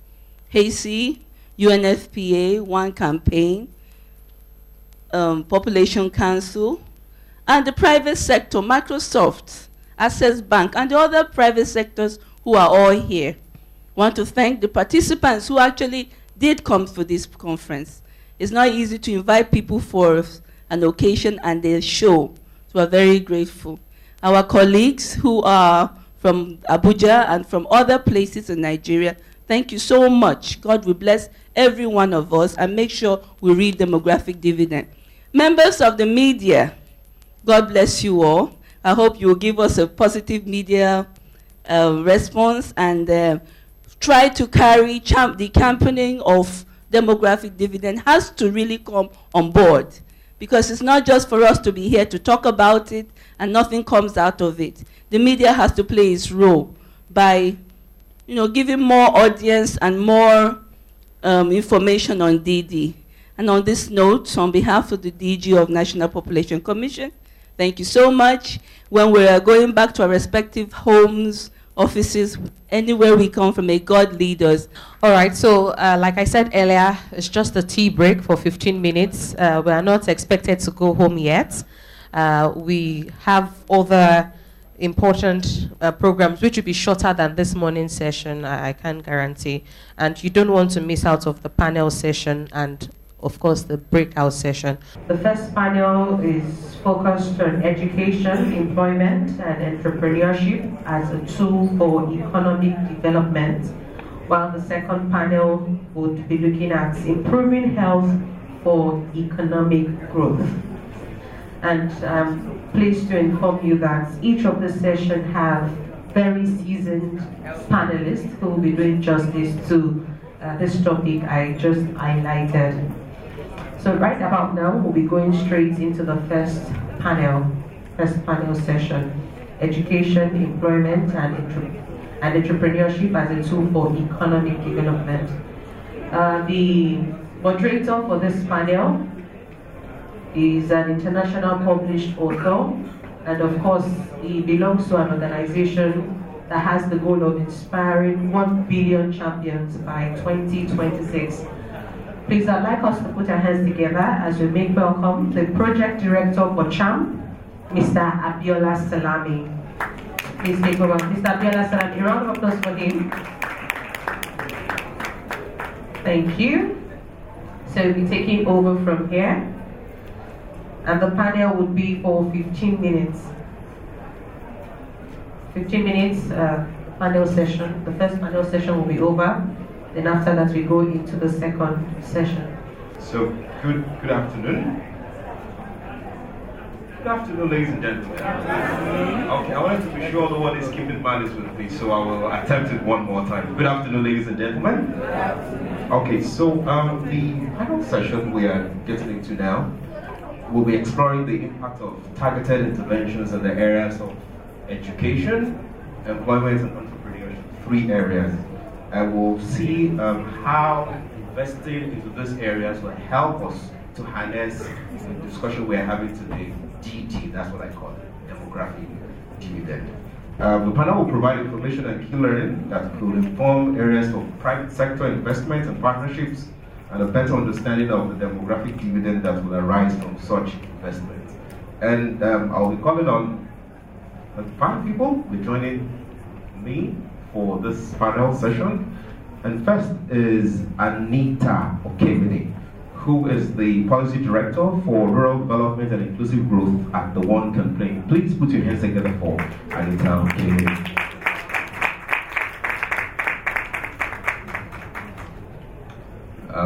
Next is Bamidele Odushote, who is a business analyst with ACIOE Associates of the Albright Stonebridge Group.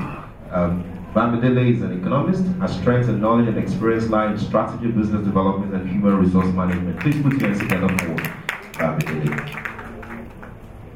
Also, I would like to call on Dr. Haliru Bala. Dr. Haliru Bala. Okay, Dr. Haliru Bala was born about 55 years ago in Birnin Kebbi. Wow, Kebbi State, Nigeria. Sonusa. He attended Usman Danfodio University, Sokoto, where he obtained a BSc degree in management and a master's in business administration from the same university. Thank you very much for joining us, and is currently on secondment, as the Federal Commissioner representing Kebbi State at the National Population Commission, NPC. Also, I would like to call on Mr. Yemi, not Adeyemi, or Mr. Yemi Orimola, the Communications Lead, Microsoft. Please, one more time, help me appreciate the panelists, please. I know we had tea break and we did not have something light, or was it something light? Because you know the thing, I'm not really hungry, but I want something, but it's all right. The first question for, and we'll do ladies first. Why do you think the private sector should invest in harnessing demographic dividend? So I'll just start and then I can pass it on. So I think there are 2 major reasons, one from the supply side and one from the demand side. So on the supply side, you have the fact that you need the right capacity of staff to be able to run businesses. So staff capacity has been identified as one of the major hindrances to economic growth and also the proper functioning of businesses in Nigeria. We've seen this through PwC's report in 2016, the Ease of Doing Business report by the World Bank. So that's on the supply side. The private sector should be interested in getting the right staff. On the demand side, what is the aim of every private sector provider? Every private sector company wants to have profit. And how do you do this? By having demand. If you have a population that is able to buy things and is able to spend, by moving the population to a good GDP per capita, then you have a population that can afford to buy your products. So I think on the demand side, you need to ensure that people are employed so that you can have proper demand for your products. So I'll say on the supply and the demand side, it's both important to the private sector. Okay, let's go to Doctor. So what are your comments, sir? When you talk of private sector, there is no way public sector can achieve without private sector. No country can develop without private sector. In terms of education, employment, and entrepreneurship. When you look at the question critically for critical analysis, the topic is discussing about education, employment, and entrepreneurship as a tool for economic development. Economic development is the mother of any development you can think of.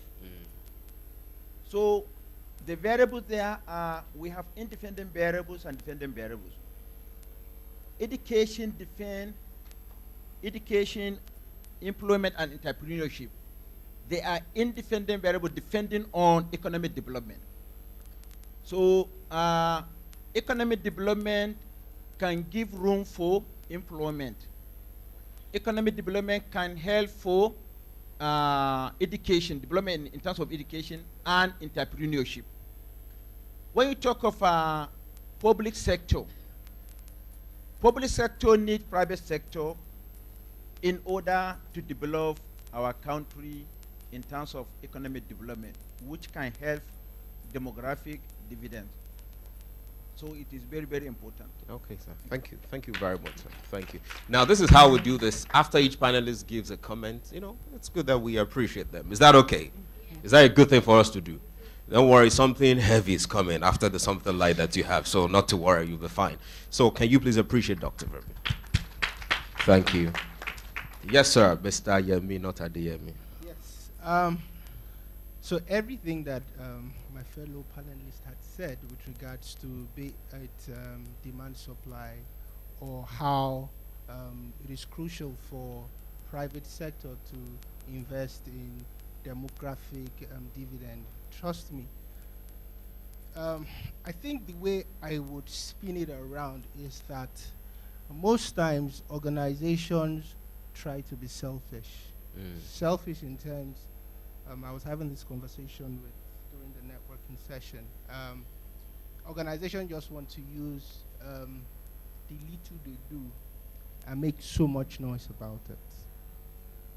While what we should be looking at is, yes, the government is doing stuff, right? For government to scale, they need the private partnership. So it's now left for the private organizations to align what their priorities are with that of the government. Then you can scale, right? And that is the way I'm going to say it. So yes, if you say, should the private organization invest in DD? Yes. It is the what and the how. Which we will get into in a few minutes, you know. Exactly. Now, the first panelist said that it's about looking at the demand and the supply side. Doctor said to us that there needs to be alignment between private sector and public sector. And you're saying that private sector need to align their own goals with that of the public sector. Apt. Yes, lady. Okay. So I quite agree with everything that has been said, but I'm an economist, so I'm going to, crave your indulgence that you follow me through my logical flow of things. So we economists like to look at equations. If you look at all the key variables that equal demographic dividend, you find that those key variables are things that directly influence the success of any business in its host country. So you have governance, which is policies. You have the economy of the country, which is how well they're doing in their numbers. You have the labor, which is human capital. How good is it, the quality. And then you have things like health. Again, strengthening your labor force. So if you look at it, if all these variables are going to directly equal demographic dividend, and these same variables affect your success in your host country, then being the rational human being that you are, it is only wise that you invest in these things. So that's the logical angle. Then there's also a sustainability perspective to it. And I think the goal of every business is not to be successful this year, but to continue to be successful in the years to come, regardless of the changes. So you also want to be at the table when things that cause these changes to happen are being discussed or being played around with. So, and that's where, I'm very passionate about demographic dividend, because it's one of the strong drivers of sustainability. If you invest in things that 10 years to come, you still see results. And as an organization, you're doing the right thing, not only ensuring that you're making profits this year, but you're making profits continuously. leaving a legacy, truly making a name for yourself, like the Microsofts, the IBMs, and many other organizations in this room. Fantastic. Now, taking it from the variable conversation, please, we agreed to do something. Now, I can't even hear that. We agreed to do something. Okay.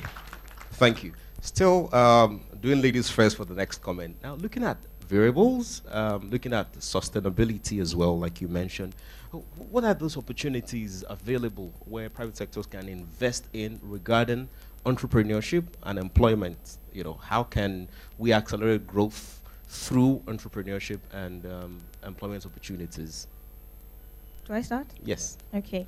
As we know, in developing countries, which Nigeria is privileged to be a part of, it's not a bad thing. Everybody has to start from point A before you get to Z. So it's nothing to be ashamed of. As you know, in developing countries, the private sector employs almost as high as 90% of the labor force. Yeah. Meaning that they have access to vital data that can be used to shape policy, that can be used to advise, you know, even at the grassroots levels. And I start from, you know, soft things like this so that when we begin to talk about heavier things, it's easy to relate to. So when you say private sector has access to information and data because they employ a large amount of the population, the first thing that comes to mind is then they're the best people to go to if you want to advise on any skills gaps, because they are the ones employing the chunk of the unskilled or underskilled labor. So if they're the ones employing these people and they're the ones having to deal with these deficiency in skills, and they're the best people to go to if you're trying to revamp your curriculum, for example, if you're trying to expand on what you currently have in your vocational training, or if you're trying to make policies that allow us to better cater to, you know, the labor force that we have and make them better and able to contribute. That's one angle. The second angle to look at it, which you know, people argue is you know, maybe not the most positive, is I like to believe that as a private sector player, going beyond, you know, providing information so that it can be useful to other people, what you can do, and I use myself as an example, is begin to shape people's preferences so that we're creating an economy that's better and easier to handle. And I'll give you an example because that sounds arbitrary. When I was younger, throughout my university, every summer I would do an internship. And I was laughed at because I really never had fun in university, and I don't regret it. I worked at PwC, ECOWAS, name it, and I did all these internships. And I came out because I knew what I wanted to do with my life, right? I wanted to work in certain kinds of places. So I came out and I was immediately employable because I had skills that organizations were looking for. But that was because of my mindset. So if private players begin to demand certain skill sets from the labor market, then they automatically shape what people do, making the resources that we have a bit more useful. It's the way in economics we say, you know, the supplier can sort of shape consumer preferences or can sort of determine what people buy because of what they stock. So if you demand that people have certain kinds of skill set, then you automatically shape their preferences and you automatically have a way of creating a better labor force. Wow. So that is where I feel, you know, private sector can contribute. Okay, first is, you know, data, and second is creating a mindset or a culture for young people to want to overachieve. Fantastic. So thank you. Thank you very much. Well said. Mr. Yemi, not Adeyemi. Yeah, so when she says that, what do I want to say? So I would just roll it back to, you know, take what she had said, bring it into the tech space, and we talk through it. So when you talk about data, I think she's very right. The private sector has humongous data. I think for us is, what are you doing with that data? In the tech space, we call it big data. With big data, again, just to unpack it, you hear the word big data. There are so many opportunities from that word big data that new skills are being developed.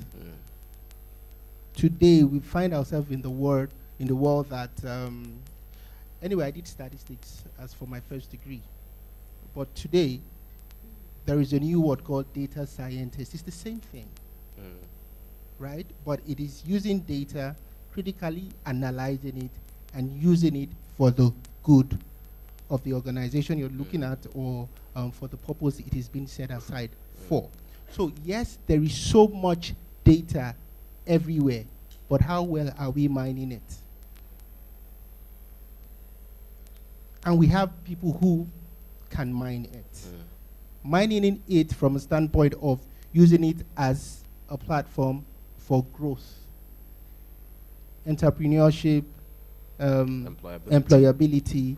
Once we get the right analysis of what is that gap, then organizations can feed into that gap and develop it.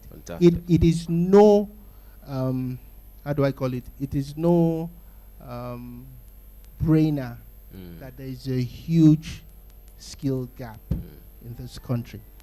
And it is looking for where that gap is and looking for organizations who can feed in to deliver on those settings. Thank you very much. We had an agreement, right? You remember? Okay, we're doing well. Yes, sir. It's not only the issue of demand and supply. Okay. We have to consider choice. When the public sector is there, sorry, could you please move the microphone? Private sector is there, so you have a choice. Are you going for National Population Commission to get a data, or are you going for a private organization to get data? Because we are a consumer, we should produce what a consumer wants to consume, not what you want the consumer to consume. So you have to be careful. Choice is very important in economics. Thank you. Okay, thank you so much, sir. Thank you. So I'll go through the three core things that we're talking about: education, employment, then empowerment. So in terms of education, the private sector has a huge role to play in on-the-job training. I think some continuous learning is something that we don't appreciate as Nigerians, but it's very important. When you graduate from university, in the next 5 years, in fact, in the next year, things have changed. So I think the private sector has a huge role to play in that. Something that has been mentioned previously is this preparation for the 21st century, jobs of the 21st century. And I think the tech sector has a huge role to play in that. AI is coming into play, robotics. We're in the fourth industrial revolution, to be honest, but Nigeria is still in the second industrial revolution because we don't still have electricity, exactly. We need to tackle that, but then as we prepare for the fourth industrial revolution, we need to ensure that we're training people adequately for that. Employment, I'd just like to talk through some numbers.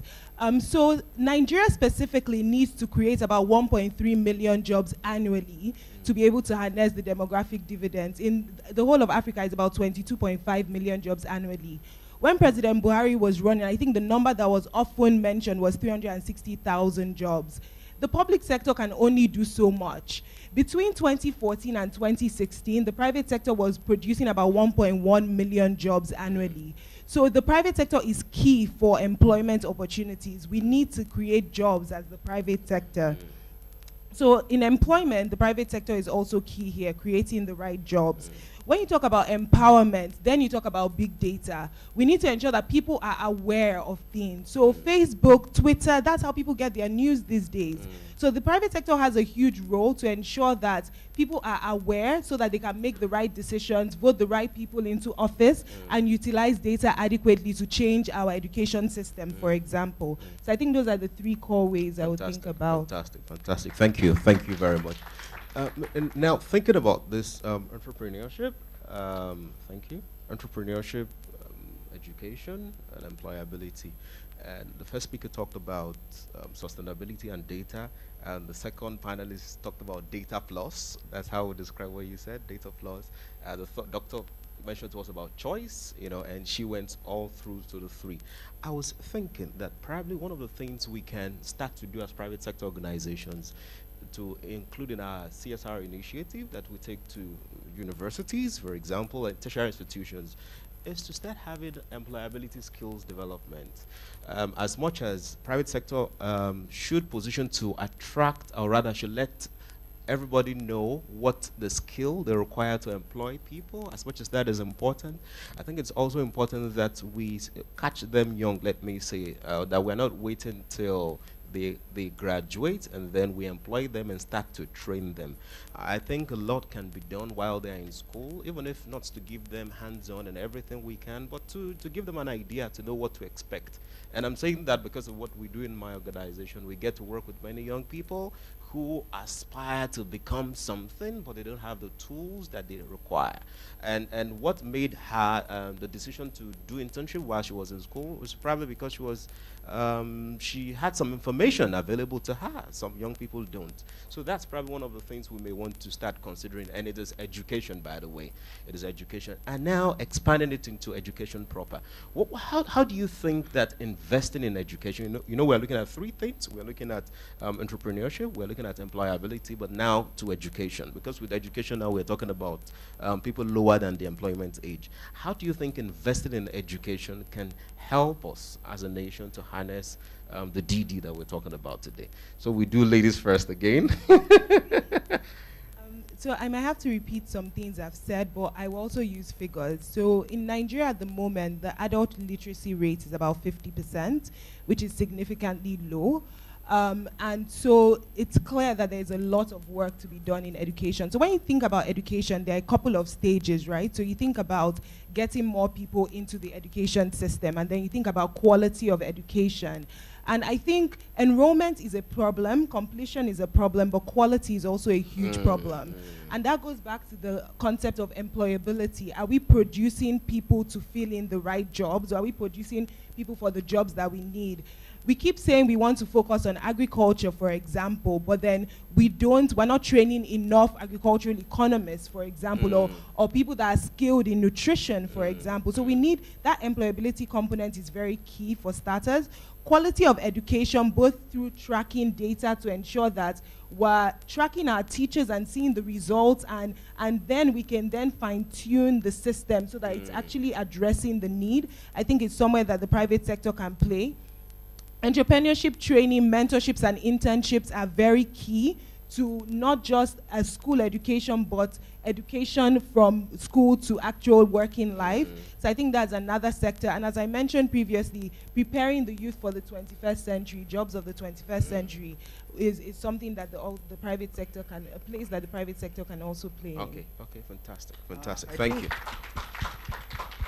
I think the private sector can come into development of our curriculum.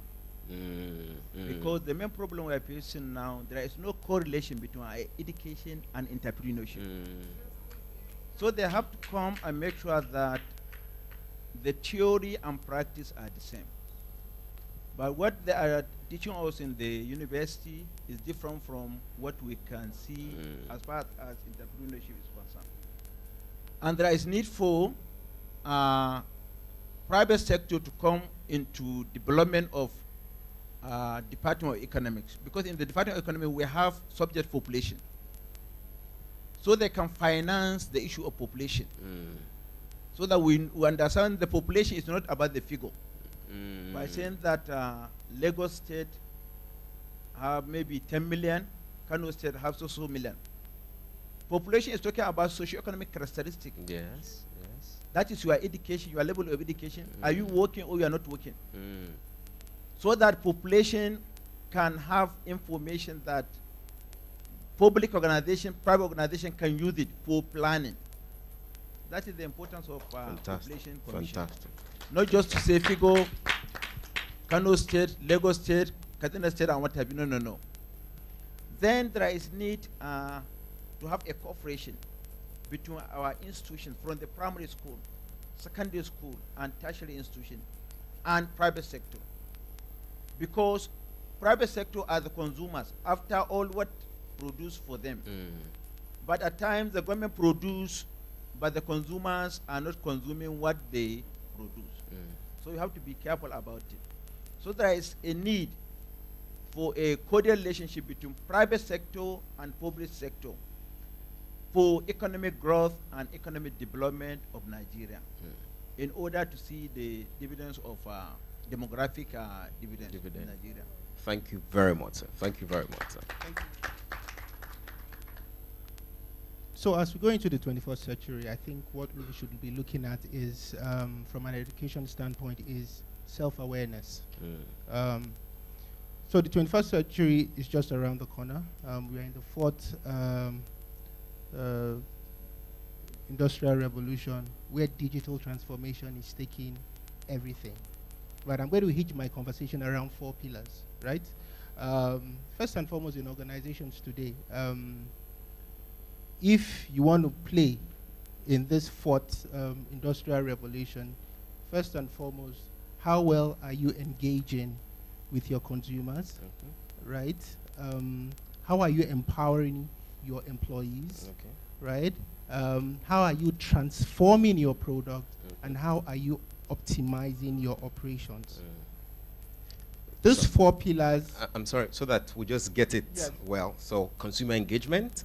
Consumer engagement. Engagement, yes. Empowering your employees, yes. Optimizing your operations, yes. And transforming your products. Gone are those days you have your yellow cabs. Where are they now? Uber has taken over. Where are those guys that way back then you have the video clubs? Netflix has taken over. YouTube has taken over. That is the transformation we are talking about. Now, do we have young people having those skills out from the university, or are those skills being inculcated into the curriculum, starting from the primary, secondary, to the university, to meet those jobs that you've rightly said for the 21st century? I still say education is very key. It doesn't have to be what you learn in the classroom. I've been at Microsoft for 5 years. I've done 4, 5, 6 courses at Kellogg's, but I've been in Nigeria, trust me. So what are you doing online? I say it so much. We have a young population, or the youth population, that they do rubbish. I use the word rubbish online. What would empower them for the next level? They don't think about it. So education is not just what you learn in the 4 corners of the university or the classroom. There are platforms out there that are there for you to empower yourself. I'm going to say this. At Microsoft, we have something called Cloud Society. On that platform, you get certifications, FOC, that will enable you for the 21st century. Wow. Thank you very much. Thank you very much. And finally. I quite agree with everything that has been said, but again, because of my background, I like to break things down to their component points. Economics perspective. So education and curriculum development is broad, but there are different elements in it. And I'll use myself as an example because really I only know myself. I find you can improve on the curriculum and it does not directly trickle down into the teaching materials and the modes used to transfer knowledge to the students. So it's good to say we're improving the curriculum, but more importantly, private sector should be directly influencing teaching materials.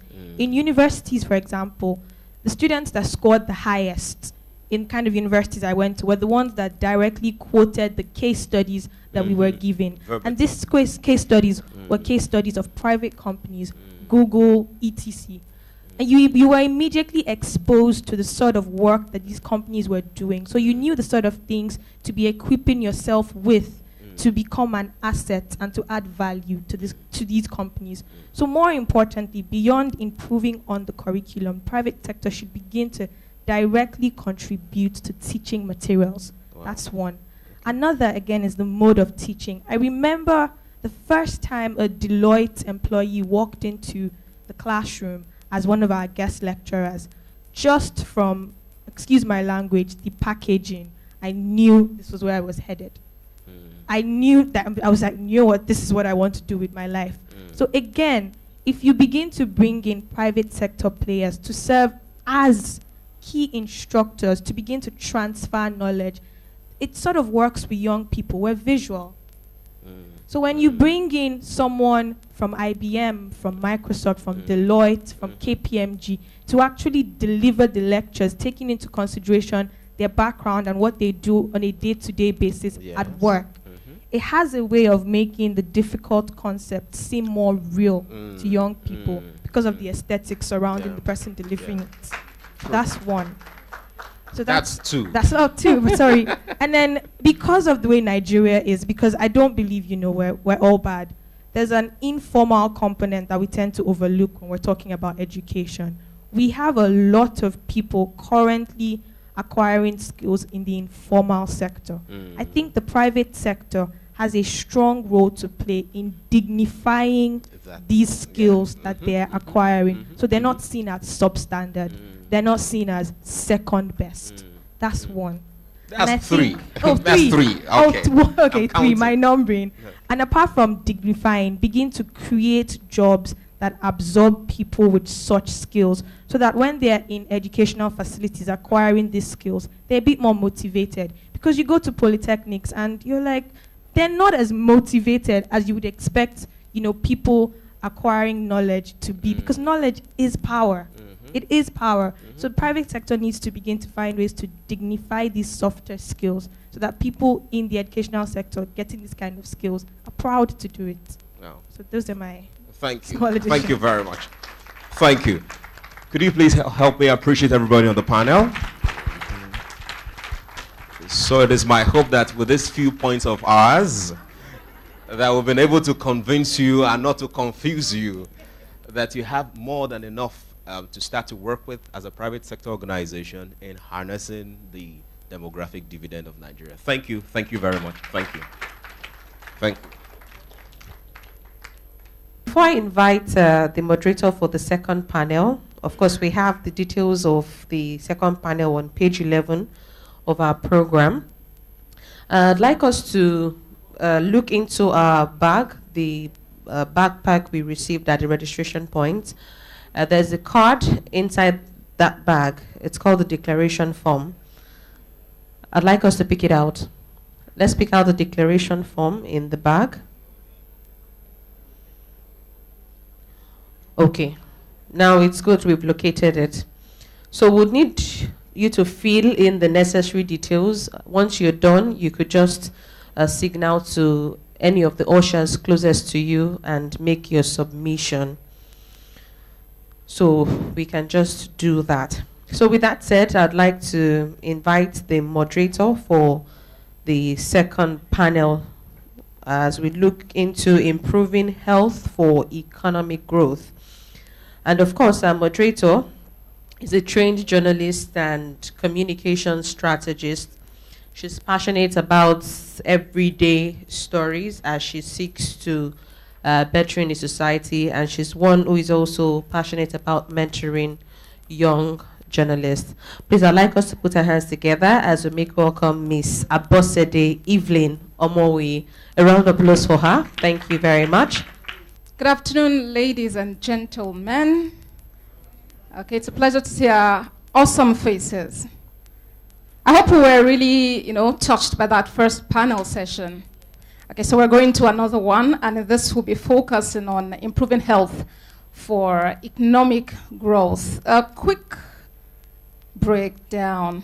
Well, this panel session will focus on the importance of and returns on investment in improving health outcomes, towards harnessing demographic dividend, and we'll work to explore the role of the private sector, very key, in leading and supporting health-focused interventions in order to maximize investment in our human capital as a country. We hope to provide information and key learning that could inform areas for private sector investment and partnerships, and of course achieve a better understanding of DD and arising from such investment. So I would call on members of this honorable panel in a particular order. I would call on Dr. Omolasho Omoshe. He's Assistant Representative and Head Lagos Liaison Office of the United Nations Population Fund, UNFPA. You're very much welcome, sir. He served as the head of the UNFPA Lagos Liaison Office, especially since 2011. That's a long time, so we have a wealth of experience to glean from today. Also, please join me welcome Dr. Sylvia Adebajo. She is Country Director, Population Council, Please, a round of applause as she comes up. Okay, she is a public health physician and epidemiologist with more than 15 years of experience in communicable disease research, programming, evaluation, and academia, both within and outside the shores of the country. Right, but she stepped out. Okay, we'll await her. Hope she gets back in a moment. And another gentleman on the panel today is Dr. Omasanju Waije. He is state team leader, Nigerian Urban Reproductive Health Initiative, NORI. Thank you very much, sir, for joining us. Please, a round of applause for him. He's a medical doctor and a public health specialist with 8 years work experience in clinical medicine, public health, and the health sector development. Of course, trainings within and beyond the shores of the country. And also, let's please make welcome Oluwashijibomi Paul Ojajuni. He's Director Research and Development, Hazy Health Initiative. Thank you for joining us. Paul is co-founder of Hazy and currently directs research and development for the organization. This young man, you see, has over 9 years of experience as an international development and public health expert, mostly in policy advocacy, private sector engagement for development, health system strengthening, etc., etc. All right, so we are waiting Dr. Sylvia. We hope she can join us. Could the ushers please help inform her? We really need her to join this team now. So let's just wait some few seconds for Dr. Sylvia. Okay, it's so good to have you all join me on this panel today. And of course, the theme is improving health for economic growth. So we want to talk about what the private sector can do. So much has been said. The private sector has a huge responsibility, but perhaps not many of us know what the private sector is actually expected to do in all of this. So I would like to start with Dr. The representative of the UNFPA here today, Dr. Moshe. We've heard over time that family planning programming can really result in... Okay, please, may I have the second microphone for the panelists, please? Thank you very much. Thank you very much. All right, so we've heard over time that when we invest in family planning, it has a way of accelerating economic growth. But we want to know why. I mean, how rather? How can we achieve this? Dr. Omoshe.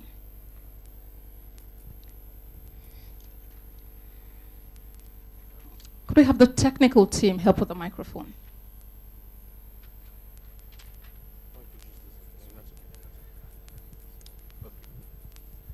Yeah, thank you very much. We have watched the video, I believe. In several ways, investing in family planning can actually help to accelerate, economic growth. One, we do know that there are a lot of women out there, a lot of couples out there who have unmet needs for family planning. When we talk about unmet needs, we're talking about couples who want to do family planning, but they do not either have access or the commodities are not available. So, and when we have unmet needs, we're talking about two different things. I mean, we're talking about, one, unmet needs for spacing. We're also talking about unmet needs for stopping childbearing. Now, when we talk particularly about spacing, we will want to look at the health of the woman, want to look at the health of the children that she already has. If a woman is not able to space, her children adequately, it affects her health. It also affects the health of the children.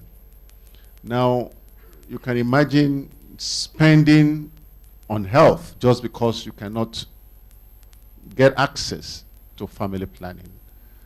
Money you will have spent on something else, you are spending on health.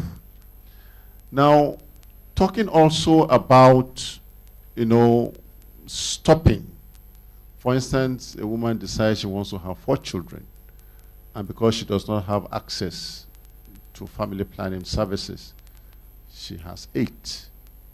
She has extra mouths to feed. Apart from the feeding, you need to take care of the children, send them to school. If they are sick, you want to take care of their health. That is extra spending. So you see, investing in family planning will help to reduce all these costs. And of course, the money can be veered into other areas of economic, growth. We also want to look at the empowerment of the woman herself. A woman who has access to family planning can also plan her family in such a way that if she wants to go back to school to take extra courses, if she wants to go to work, she's able to plan her family in such a way as to accommodate these ventures that will bring in extra money for her. All right, but we're really looking at the how Yes. these can happen, Yes. how the private sector can play a role in helping the woman achieve all of these things we're talking about. Because there are some workplaces when you apply and the interviewer discovers that the last time you worked was maybe 5 years ago, question arises as to what have you been doing all along? Perhaps the woman was training her children, now they're grown enough for her to resume work, but then she's laid back at work. So what happens? How can the private sector intervene in such circumstances? You see, all these areas that I've mentioned need some level of investment.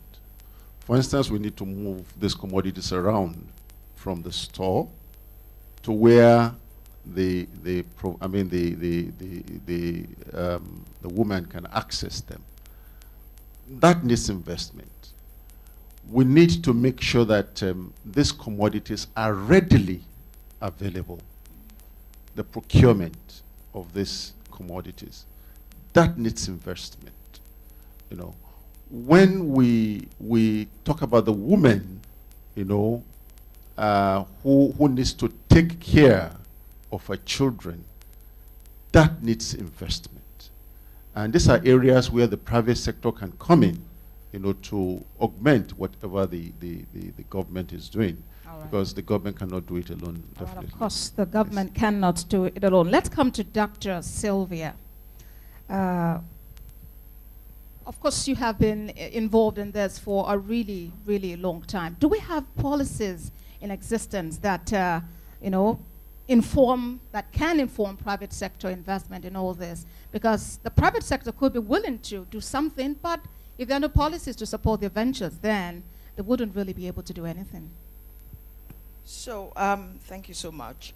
First, successive governments have put in place different policies that can regulate and control and also guide, the delivery of healthcare services in Nigeria.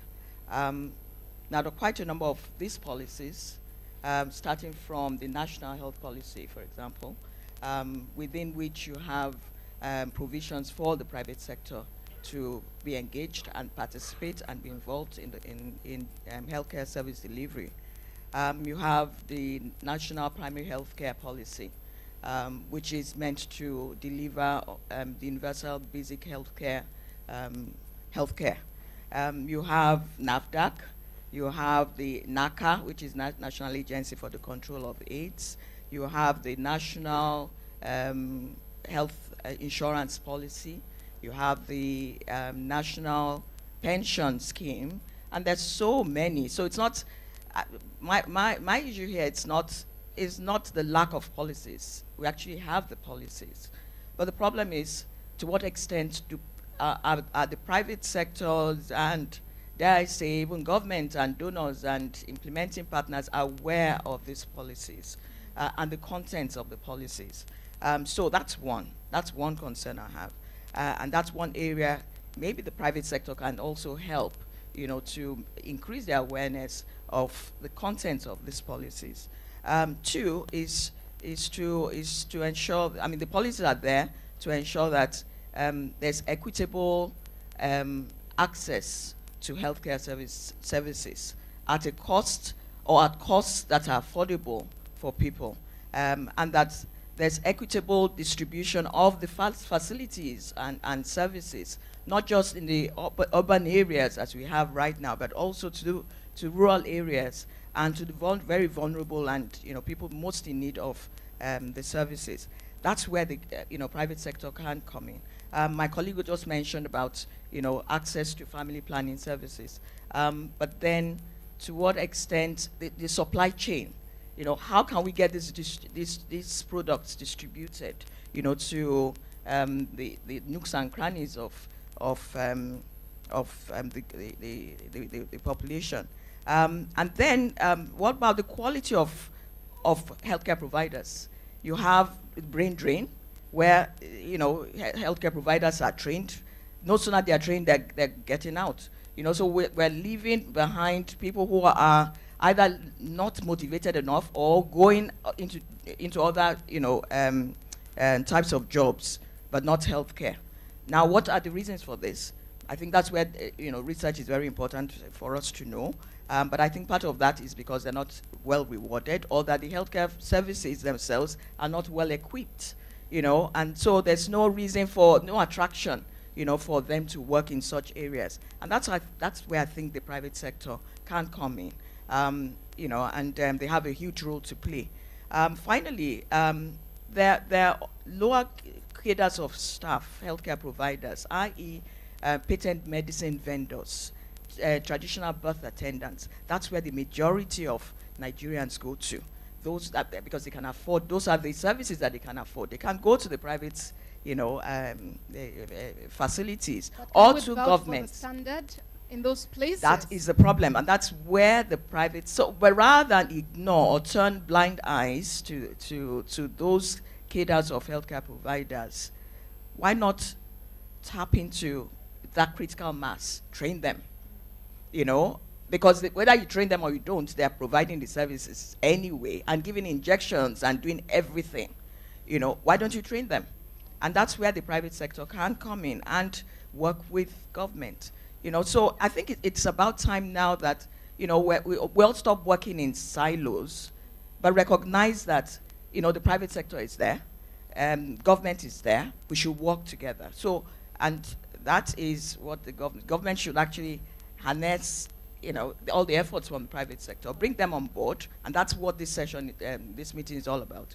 That we're all sitting around the table to discuss and identify the gaps. Okay, and government shouldn't be afraid that the intervention of the private sector could make it seem irrelevant. Yes. Because there could be such fears, Exactly, and at the end of the day, if we harness demographic dividend, who actually will gain from that? It's the government, of course, isn't it? yes. We want a healthy government. Of course, it's all right. Thank you very much for that. A round of applause for her, please.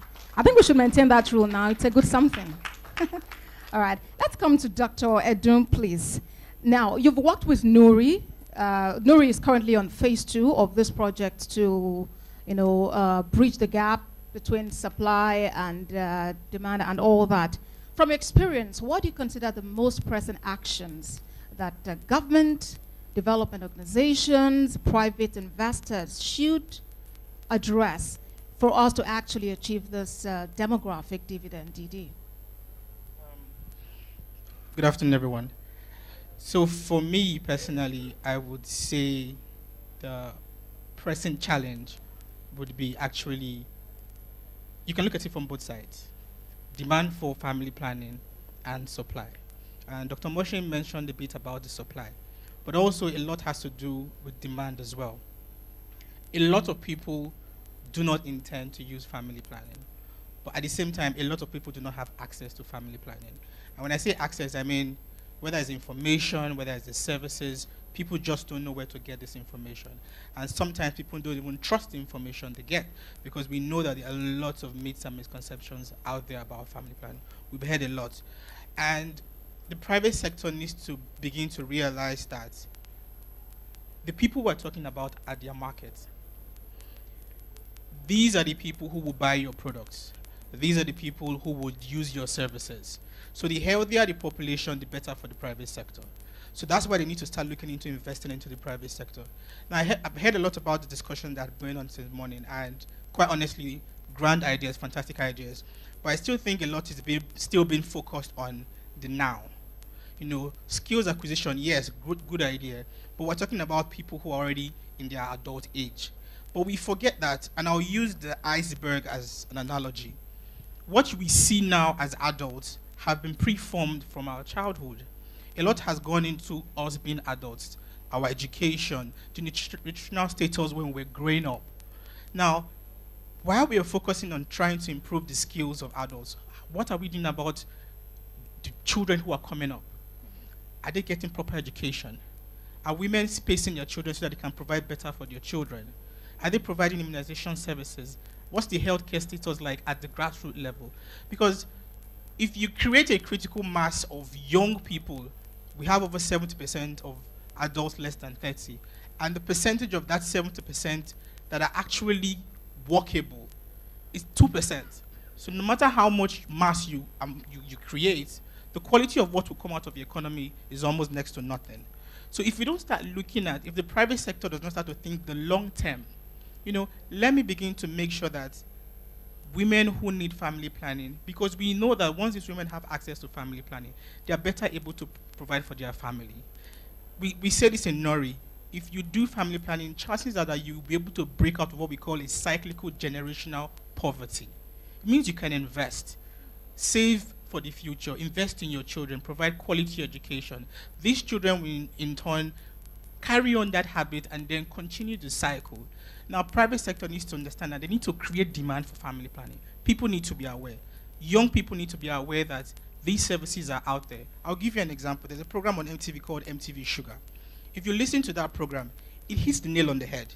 They don't miss words. They don't say, oh, if you do this, you might get this. No, they say it the way it should be said, because adolescents need to hear the truth. So private sector needs to start looking at investing in areas that would actually provide this information to young people and to mothers out there. And then if you look at the supply side, not everything has to do with money. One thing the private sector has gotten right and has done really well is supply chain management.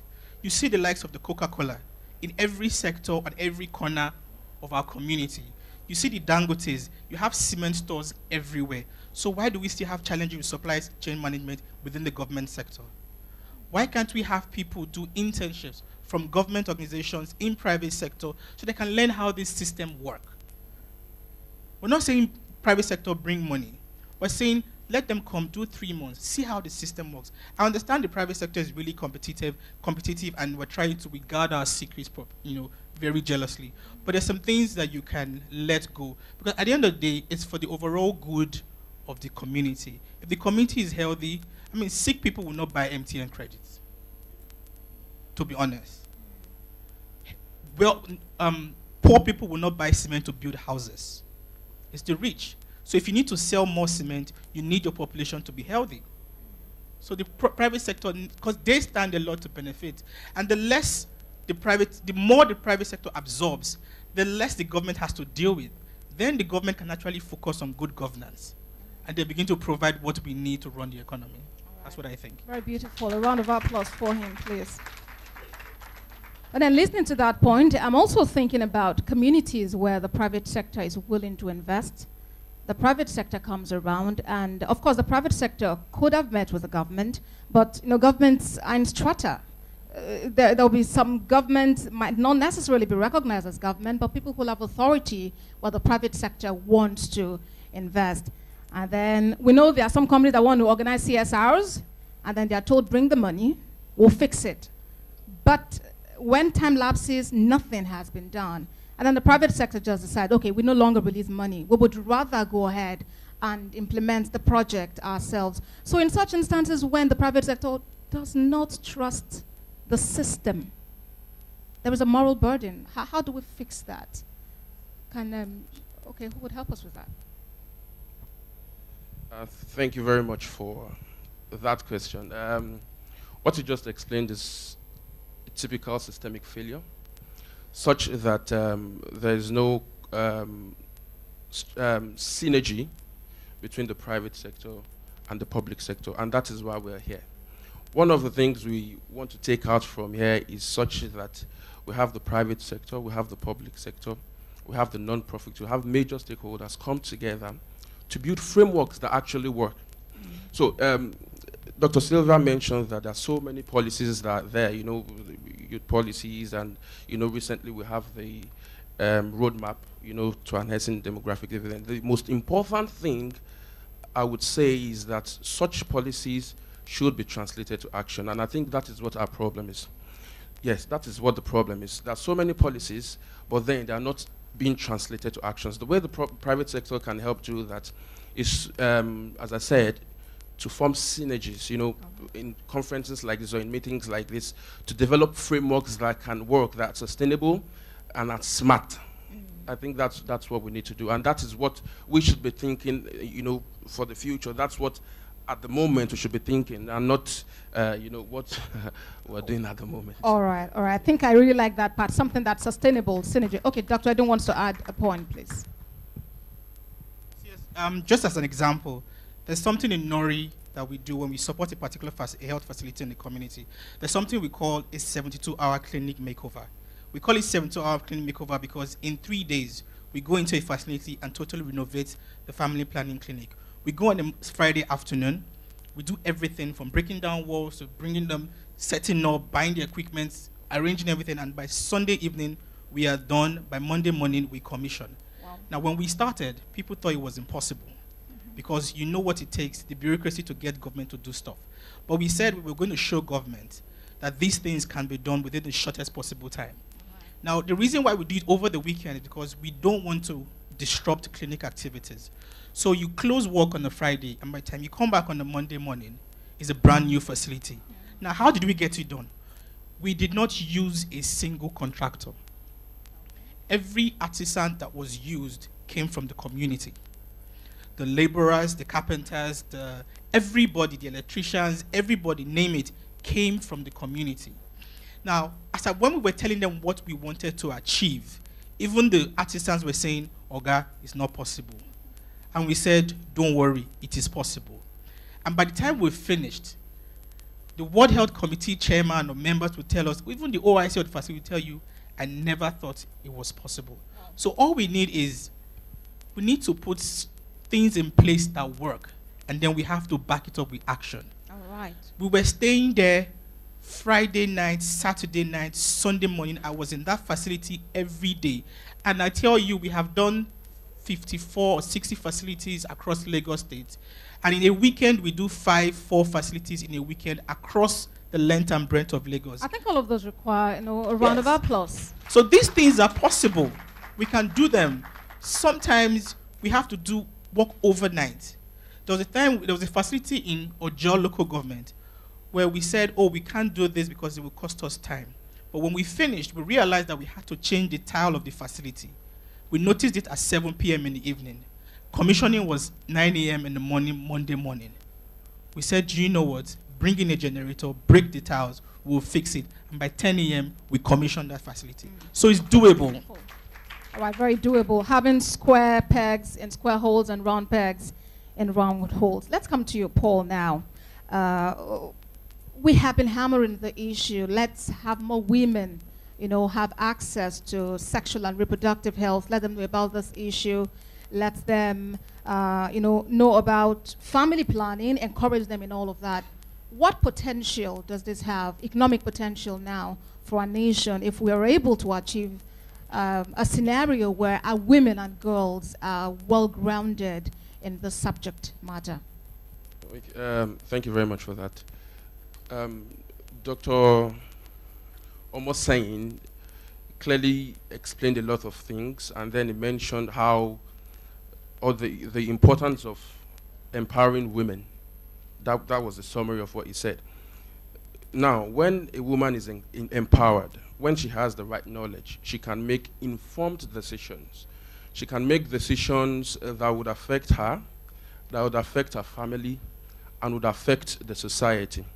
So the woman is in the center of everything we're talking about. So in many countries that have actually harnessed demographic dividends, like many Asian countries, like the Asian tigers, Taiwan, Singapore, Hong Kong, and South Korea. One of the things they did was to improve women education, and then that resulted in accelerated economic growth. So that is what we should be doing here. Now, when women have the right knowledge, they have access to family planning services, that would mean that they will make better decisions. Probably they would have lesser children, and then the dependency ratio would reduce. Because one of the things that the challenges we're facing right now is the dependency ratio in Nigeria is really huge. You know, so in really harnessing the demographic dividend, we need to achieve all of that. Now we have lower dependency ratios, and then it is expected that would have accelerated economic growth. All right, and as we talk about the involvement of women, we must also remember the men, because a woman doesn't stand alone in family planning. It has to be very much collective. Do we have any comment or questions from audience members? We have very few minutes for those. Okay, Dr. Moshe wants to add to that, but if you have questions or comments, okay, we'll take that later. So let's have a final Yes, comment. I think I should add that, you know, before you become a woman, you are a girl or an adolescent. And sometimes if we do not act fast to invest also in the adolescents, we find that by the time they enter into adulthood, their reproductive health is already, you know, tampered with. So we need to also emphasize, you know, the aspect of looking at the economic value, you know, of investing in girls.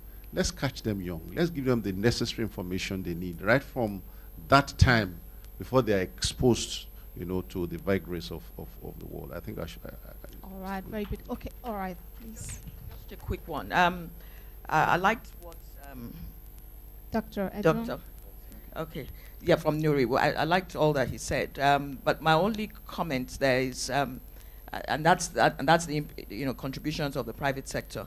That whatever it is that we do is to engage to ensure that government actually leads the process because of sustainability.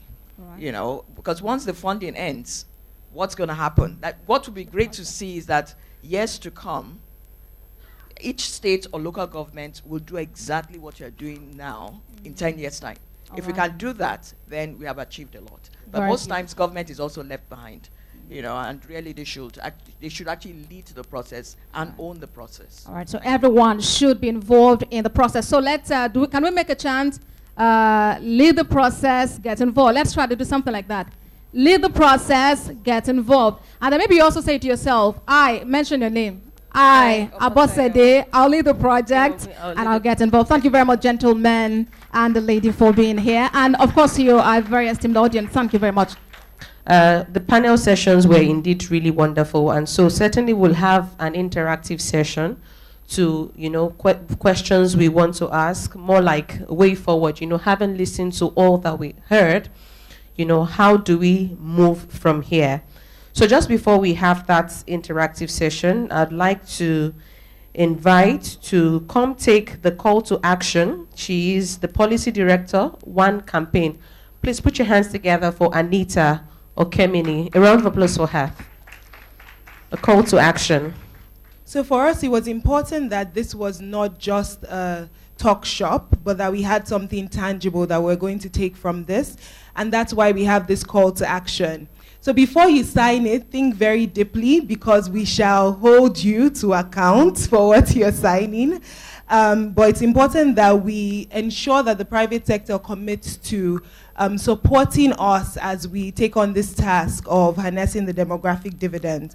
So this is going to be on the piece of paper. It's A4 hard paper that was in your folder when you got the bags. And I'm just going to read this out. Harnessing the demographic dividend requires the establishment of partnerships with a broad spectrum of stakeholders who will complement government efforts and maximize intersectoral linkages.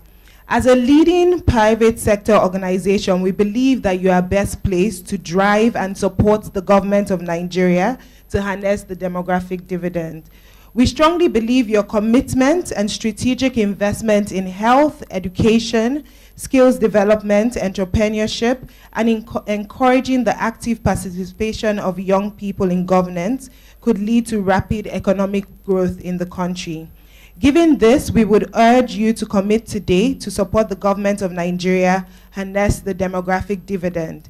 Specifically, we would like you to please pledge to, firstly, commit to investing in young people, enabling Nigeria harness the demographic dividend.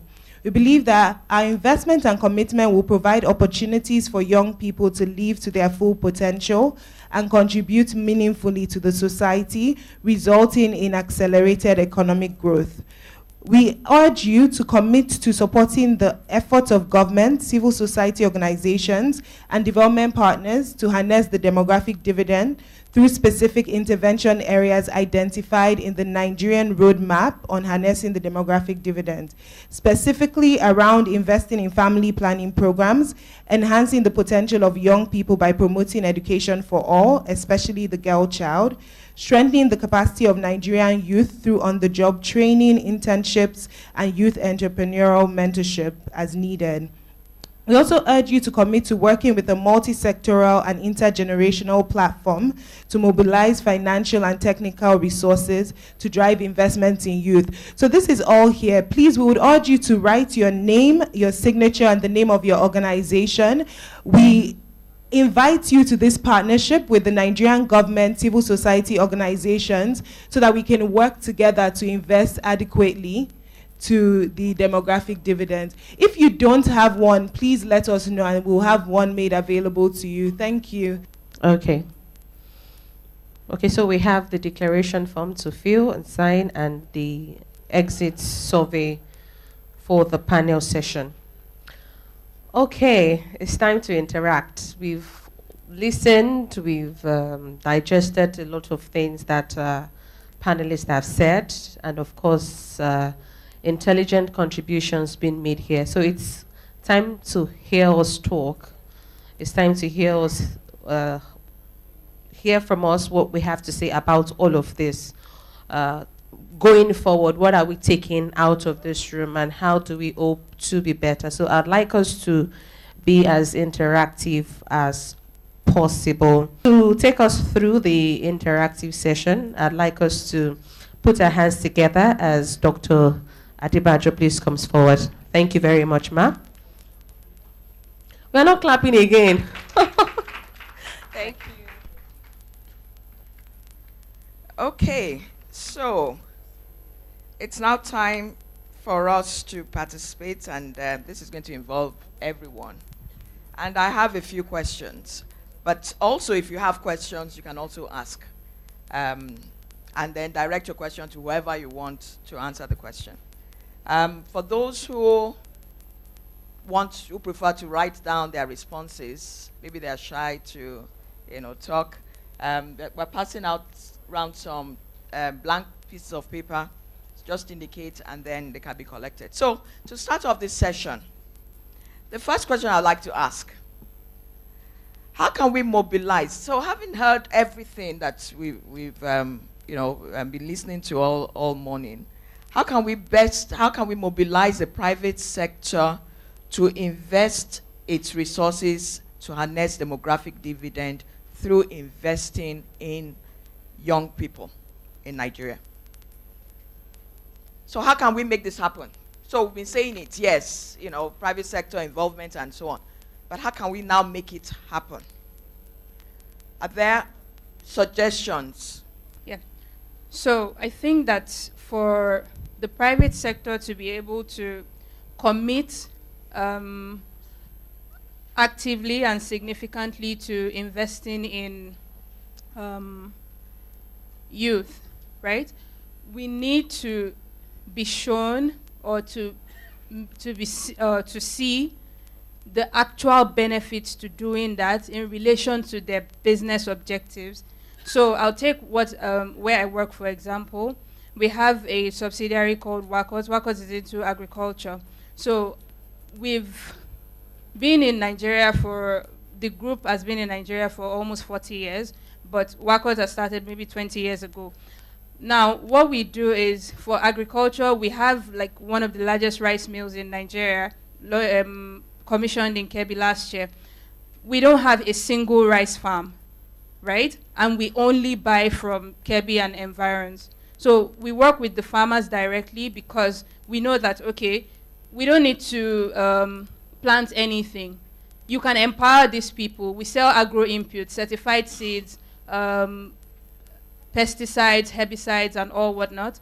We give it to them on credit. We buy their output, and then we use it for our own processing. We sell waste, we do all of that. So basically, there's an entire value chain that it is visible to us, and so it is easy for us to make the decision to commit and invest in education and all those things that would help the youth in that community. Last year, 2 weeks ago or so, we met our dealers in Kano, our agro-input dealers in Kano from the northwest, right? Those people, when they were bringing the people that were doing volumes of business of 200 million, 500 million, they're young people doing big business.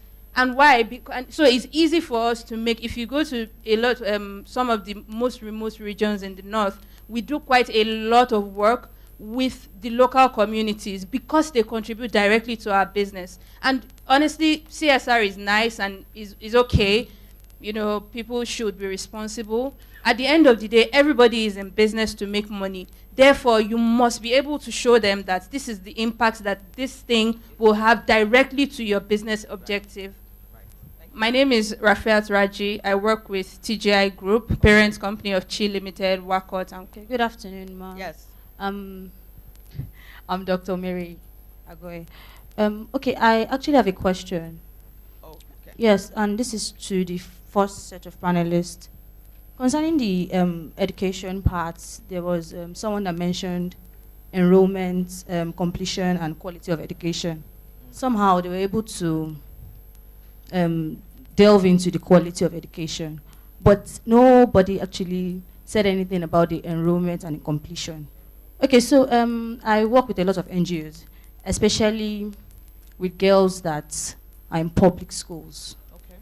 I work a lot with them, and some of them you realize that they get to secondary school somehow, but they end up not making anything good out of it. And take it or leave it, education in Nigeria is very expensive. And most people are actually in public schools. And they're not getting, I don't know how to explain it. Okay, so what's the point? Okay, my point is the enrollment part. Exactly how does private sector, exactly how do they plan to be a part of it? Because we need a lot of people to enroll into proper education and actually finish it. And another thing is for education, for university students now, I'm sorry, Ma, the internship opportunities and stuff like that, a lot of people don't know about it. How do they plan to make them know and make them actively involved in them? All right. Okay. I want to make a contribution. Sure. Please Yeah. go on. So, like you said while we were there, you said government has to take the lead. Yes. And quite honestly, that's very true, because government is supposed to be in the driving seat. And in all fairness, I need to give kudos to Lagos State. Lagos State is one of the few states that has actually gone, you know, it's the first state that actually committed some sort of funding to improving access to family planning. And Lagos State is the only state that has consistently increased funding for family planning amongst all 36 states and FCT. But we need, you know, not just allocating funds, but we need to take it a step further. We need to start seeing releases of funds and actual expenditure. I'm very happy that we have the House of Assembly members here. So they understand the difference between allocation, release, and expenditure. So we need to see that transition where there's actually, yes, we've increased allocation. For states who have not, they need to start increasing, you know, allocating budgets for family planning. Then let it translate into release, and let this release translate into expenditure, so we can actually feel this dividend that we're talking about. Because I understand that in Nigeria, there's something we do a lot. We love to talk. It's our hobby. We love it. We just talk, and we make promises. But when it comes to fulfilling those promises, we can't be found. So how can the private sector... So what the private sector needs to do now is the private sector needs to start to push for these things to happen, because they understand the benefits that it accrues to them. Right. So when they begin to encourage and push for policy changes and implementation, then maybe we'll begin to see, you know, a change in the system. Okay. So in other words, the private sector can be a force, yes, behind also advocating for some of these needs. Okay. Can we have, wait, first of all, can we have the response to that question so we don't forget it? Okay, thank you so much. I'm Jennifer. I'm with Need Together Initiative. I'm from River State. And the best way we can mobilize the private sector is actually what we are doing today, having a conversation around the. And I believe that sustainable development goals gives us an opportunity to look at the interconnectedness of all the goals.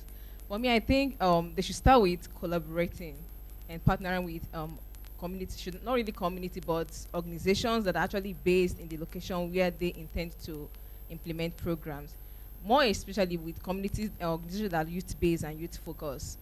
Like my organization, I think we'll be very happy to collaborate with any private sector working in the Niger Delta, because we have actually found, yes, because we are so inspired by the opportunities and challenges in the region, knowing that it's a not really humanitarian, but it's a fragile setting that shouldn't be neglected to grow into humanitarian setting, which we are not ready to put more money in.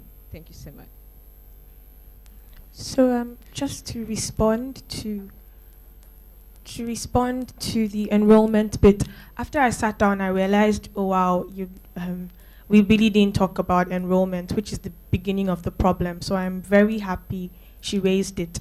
Thing about private sector is there's something called branding, and branding has become an epidemic that has been used for a lot of vices, whether to create awareness about your product or to increase profit. But the thing about branding as well is it can be used to send subtle messages. So Coke, MTN, Glow, and the rest can actually become key advocates via their brands pushing for enrollment at grassroots level. There's no rocket science behind it. If your scratch card, your thingy scratch card, has a witty message on going to school at the bottom of it, when the Okada rider is buying it and he sees it and he knows he has a 3-year-old daughter or son at home that hasn't been in school, and he continues to buy that 100 naira credit, one day that sentence will make sense to him. There's no rocket science behind it. They need to become strong advocates. That's one. And then responding to the question on private sector. Private sector is profit-oriented. We like it or not, it's not a bad thing. We all need to feed somehow. So we need to begin to incentivize things that supposedly have social impact. Again, there's no rocket science behind it. If you say you get tax cuts or tax holidays for doing certain kinds of things, nobody will beg certain companies to begin to invest, because 2% out of what they pay for tax alone is enough to pay salaries for 2-3 years for them. So again, let's begin to incentivize this sort of things. It's my contribution.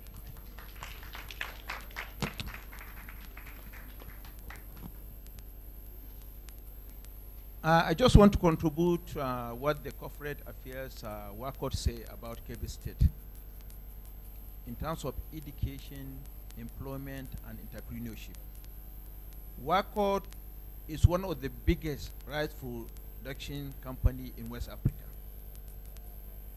And their main problem now in Kebbi State is how to get labor, because they are financing our people to make sure that they produce rice, marketing rice, selling rice, and what have you.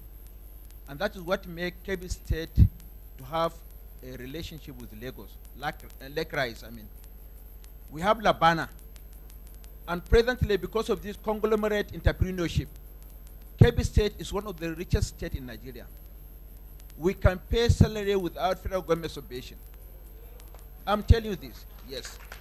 So what you're saying now, there is correlation between education, employment, entrepreneurship, and economic growth and economic development.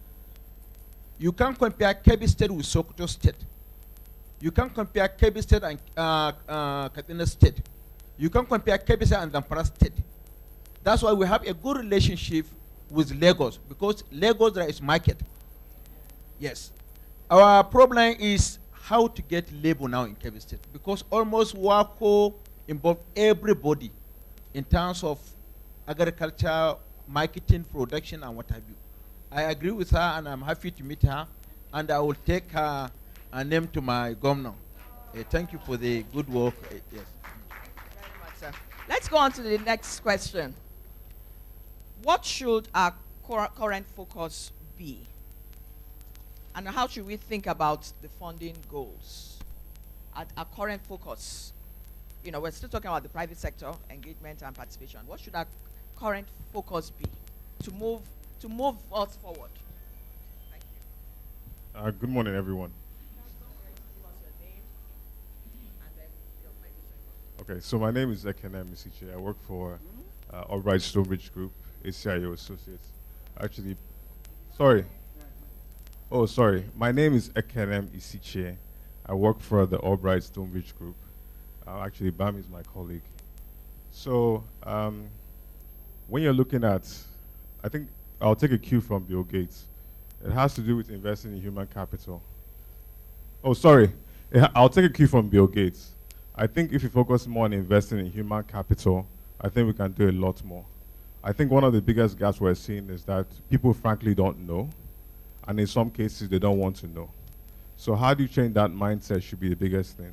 You know, you're here in Lagos, but I can bet you that if you pluck yourself from Lagos and go somewhere in the outskirts of Nigeria, it's completely different. A different mindset, different way of thinking, and education is viewed differently. So changing the mindset should be seen in a different light. So I think for one is that you just have to invest more in education, so people will just begin to know. And when they begin to know, they also begin to get the sense of, I'll give you a good example. If I know that this pipeline here, I don't need to break it because there's this pipeline that pays for salaries and pays for, what do you call it, scholarships and all sorts. If I understand the economic value of that, even if I want small fuel, I will know that this will do more damage to me than getting the small fuel I get from this thing here. So I think investing in education has to be, human capital has to be the key. So education, can we have, okay, by show of hands, okay, so, no, I'll come to you later. For those who haven't talked, so 1, 2, 3, someone at the back, 4. Okay, my name is Joy, and I work with WHO. For me, I think there's need for private sector to kind of increase commitment around advocacy. Now, in areas where we have decision-making processes, you hardly see the private sectors there. And that's where all the key lines are drawn. So there's need to see some kind of visibility. That key collaboration between the private and the public need to be well spelled out. And this will also help in directing policy development, not just developing the policies, which are very clear, also making sure that these policies are well implemented. So there's need to have the advocacy, that targeted, high committed advocacy, linking up with private and public. Thank you. But advocacy from who? From the private. Private? Yeah. Okay, so they get involved to the public, because most times you don't see them when these decisions are made. But what's the incentive? Why would they want to do that? Well, there must be that collaboration. You know, you don't see that partnership. It's just all on paper most times. But in reality, you don't see it. So that's why sometimes, even for them to be able to leverage on that, it becomes very difficult.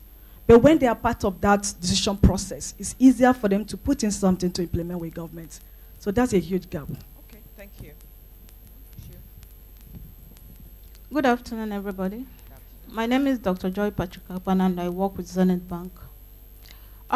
For me, if we want actually to make this demographic transition sustainable, all we need to do is to focus on the family.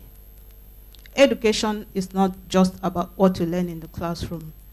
And the crop of people we have in the private sectors now, what they know is driven by the values they have from their families. Take, for instance, you have a CEO that supports these sustainable development goals right now and right here. What happens in 10 years' time when somebody else succeeds him? You probably get somebody who doesn't care about sustainability. So what do? When the UN talks about sustainable development, we take it that is a Western culture. It's their business, not our business. But it is our business because it affects us most in the developing nations. What do? We train ourselves in the culture of sustainability such that whatever we do, we are able to inculcate these values in the youngsters that are coming up. We keep saying that their population is high. What are we impacting on them? Nothing important. So if we are able to make this transition and we want to keep it going, we should be able to train the people that we meet every day. we don't just leave it for the private sector, big corporates, because the corporation, the enterprise, today, entrepreneurship starts from your home. So let's start building up from there, and then through that, we'll be able to raise people that in 20 years' time will ensure that our demographic dividends could be harnessed. Thank you. Thank you. Okay, well, we have 5 minutes to go, but you're going to respond, and then I would ask the next question, which you can tie into whatever response you want to give. Okay, so please. Okay. Or should I ask my question and then you can ask? Okay, let me ask that question. It's very important. We need to have key actions for the next 5 years. So what comes to you? What are those key actions, actionable items that we should think about? Yes, actually, I was going to touch on that. Very good. There are some governments that have created, forum for interaction with the private sector. Right. Okay. What we've discussed here today, I'm sure will begin to form ideas in people's heads. But sometimes you need to get involved, to know where to invest. So how can you get? So, for instance, I'm saying, if there are private sectors here, you can join such forum. Get into the discussion that the government is having with her partners. Like in Lagos State, for instance, the government has forum where partners come in, to interact and to make decisions about programs that has to do with reproductive health, that has to do with family planning. Let, yeah, how can they get on such platforms? Well, at least through our organization, for instance, we can connect you, to government programs that probably catches your fancy in your area of CSR. And then when you know what they are doing, you know the gaps, you can begin to think of how to invest, in those areas. So I'm thinking that's one of the actions that we can take. For states that are here, that are not that are outside Lagos, probably some governments need to form partnership forum, where they can interact, with the private sector and get them committed, to bringing out funds in some areas where there's gap. Because usually when things are done haphazardly, there's no cohesion. But when we have the government taking the lead and creating a platform where people can contribute whatever quota they want to contribute, then we'll have, that bandwagon effect. Thank you. Would it help if we got government to become aware of, some of this discussion? They should be the ones to actually invite. Don't you think so? So the initiative should actually come from government inviting to these platforms. So maybe the next TWG or whatever it is that they invite, but government too should be. Exactly. So population commission, for example, that in your next meeting you invite, or TWG or whatever it is, invite the private sector. I think they want to get engaged, but they just don't know how and how to get onto such platforms. There's just one lady at the back. Are there other contributions? 5 key, you're going to give me one. 5 key action points. So you're giving me 1 point, and then 2. Okay, and after that, so 1, 2, 3. Yes, go on. My name is Dr. Elizabeth Peters, and I work with the International Federation of Medical Students Association. But I have questions, because during medical school, we try to have outreaches to people. I was in Bowen, in the Bowen Show, so it's quite a rural area. We had people that needed family plan, needed just basic health care. And you would reach out to the government, the local government, and then you have some people ask you things like, what do we get? And it's like, we're here to give you free healthcare, and you're asking us what we can give you to pay you to do such good things. That's the question I have to ask. How do you actually synergize between we are the private school, so we're the private sector, and then the public? And secondly, please, Mr. Yemi, I didn't really hear the 4 pillars. Can you please go over it one more time? Thank you. Okay. You want to respond to her? To her. Okay. All right. Yeah. Well, good afternoon, everybody. Mine is more of also a comment and a response. I'm a bit selfish. I represent Lagos State at the commission. And I want to thank all of you for praising Lagos State. But I want to ask a question. How will the private sector help us in the area of taking out street traders on the streets. This is very practical to me, and it's important to me as a Lagosian. I want to say that. Secondly, my answer to one of the key actions is this, which I think is very important. I think is a foundation. We actually need data to know what we're talking about.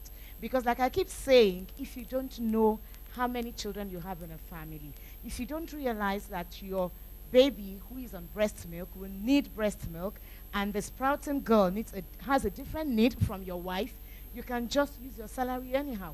I think the first action we must, with the private sector, come together with the National Population Commission is to insist that there must be a census. We must have a data, know how many people, what kind of education, and that's how we can then go to other things like reorientation. Because it's only when you know why people are on the street trading that you can reorientate them. Why is she into trading as a young girl? Probably it is poverty. Sometimes it's not poverty. It's just a mental thing. Oh, my child should not. Okay, yesterday, I must say this, I was really touched. I was at the salon until about 10:30. A young girl of about 11 was working. And then the lady said, oh, you should go home. And I said, why? So she's a staff here. She's been standing all day. Said, yes, she closes from school and comes to the salon. That's so wrong. You can't tell me that's poverty. There's something wrong somewhere. So I think data is key. It is life. And census is the priority of our priorities. Thank you. Thank you. Thank you. So the action points. Yes. We had, okay, yes. And please don't let us forget the ladies' questions. You have a response to that. Oh, good, okay. Yeah, one action point I would like to suggest is that our private sector should organize itself very well to make an input in terms of curriculum development in our technical institutions and universities of technologies. Like they have to give serious thoughts to what kind of learning experiences do they want the universities and technical institutions to teach.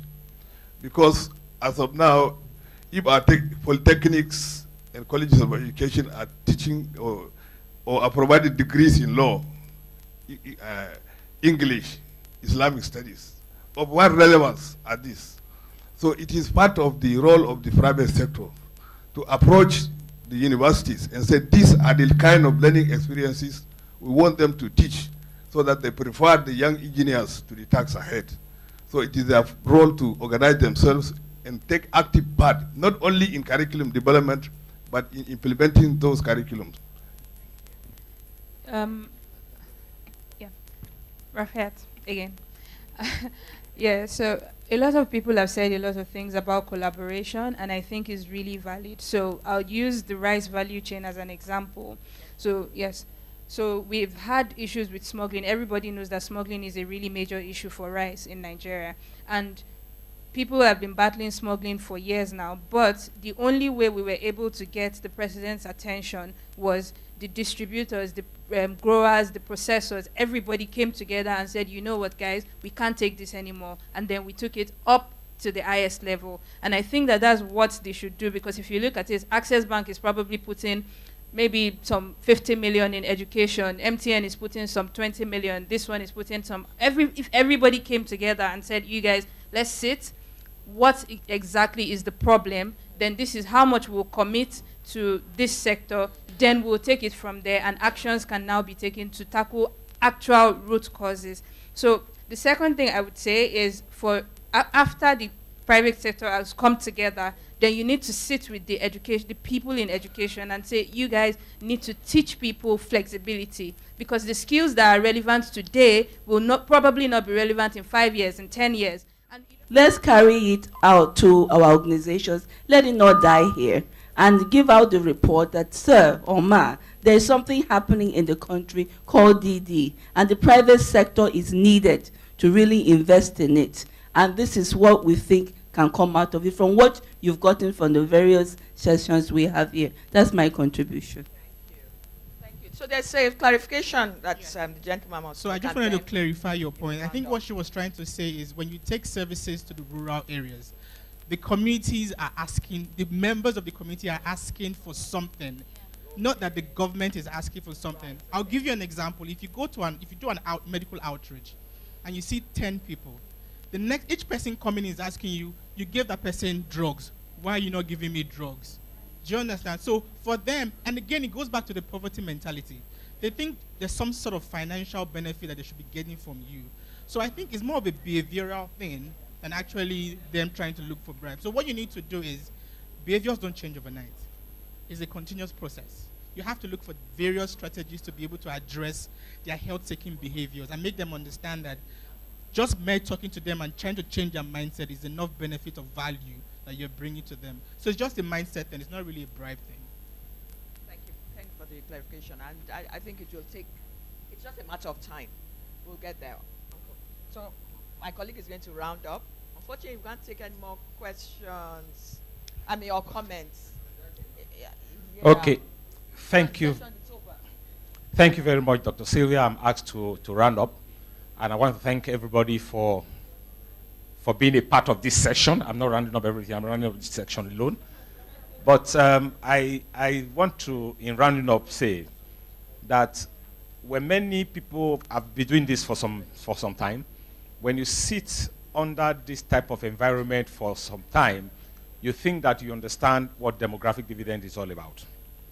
And usually the depth that will make you begin to action it is not there yet. So I will say, as part of the way going forward, that we should all commit to this kind of meeting. The next time we are coming, those of us who came today from the private sector should also champion another gathering like this. I can see champions already. I can see Access Bank as a champion because some of the things I see on their on display is demographic dividend. The best way to predict the future is to create it. What we are saying, create a situation in Nigeria, create a population situation in Nigeria that can make us produce. So going forward, please let us go out there and become champions for demographic dividend. Let it begin to come up in your adverts. Let it begin to come up in every place you go to discuss. Like somebody said, there's no need to begin to create other platforms. In whatever platform you are in, make sure that you are an advocate of this way of making this country develop. It has happened before. It can happen again. In fact, it will happen faster.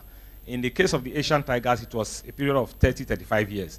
But because somebody has done it before, it can happen in 10 years in Nigeria.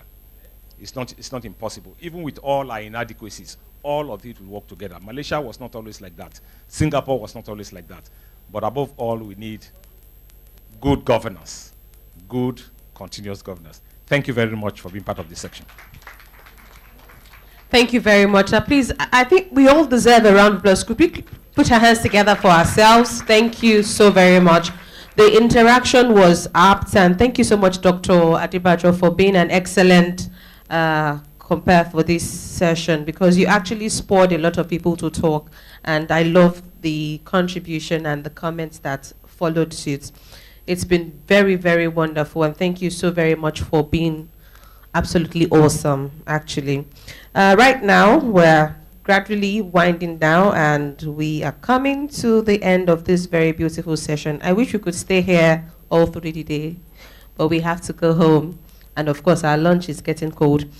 So I would like to invite to take us on the future actions for investments for demographic dividends, integrating call to action, the Business Coalition for Harnessing Demographic Dividend.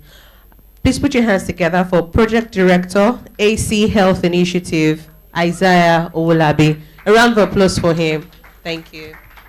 Thank you very much. Without taking much of our time, I will just be announcing some key actions that we'll be doing. And also I would like to crave the indulgence of all the speakers, panel speakers, members of the planning team for this conference, and the commissioners from the National Population Commission, and the vice chairman of the Senate Committee on Population to step out for a group photograph with the press. I would appreciate that right now. The press are already ready. They're at the red carpet to take that group photograph. As regards future actions for investment, I think it's what everyone has said.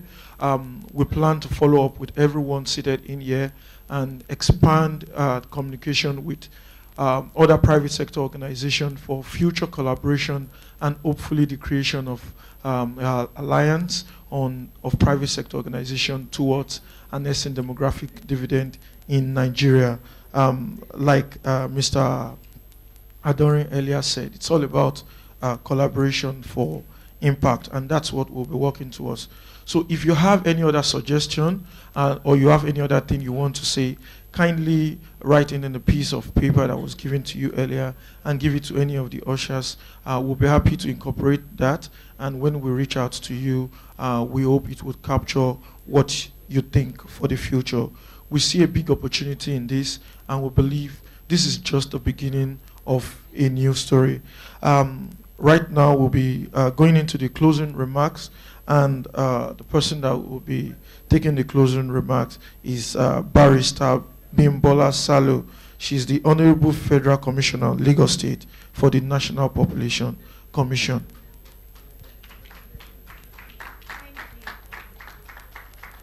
Thank you very much. Good afternoon once again, everybody. My colleague insists I let you know the difference. I'm not a commissioner for Lagos State. I'm a federal commissioner. We are federal commissioners representing our states.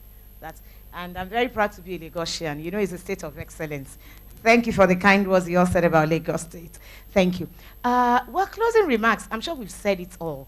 I am just particularly impressed with this conference or this workshop. I must say that personally, I believe that Nigerians are tired of the state we are in and we want to move forward. I'm also impressed at the young people I saw today talking so intelligently. When some of them say they have a PhD or they are doctors, I'm like, oh my God, I'm this old now, you know.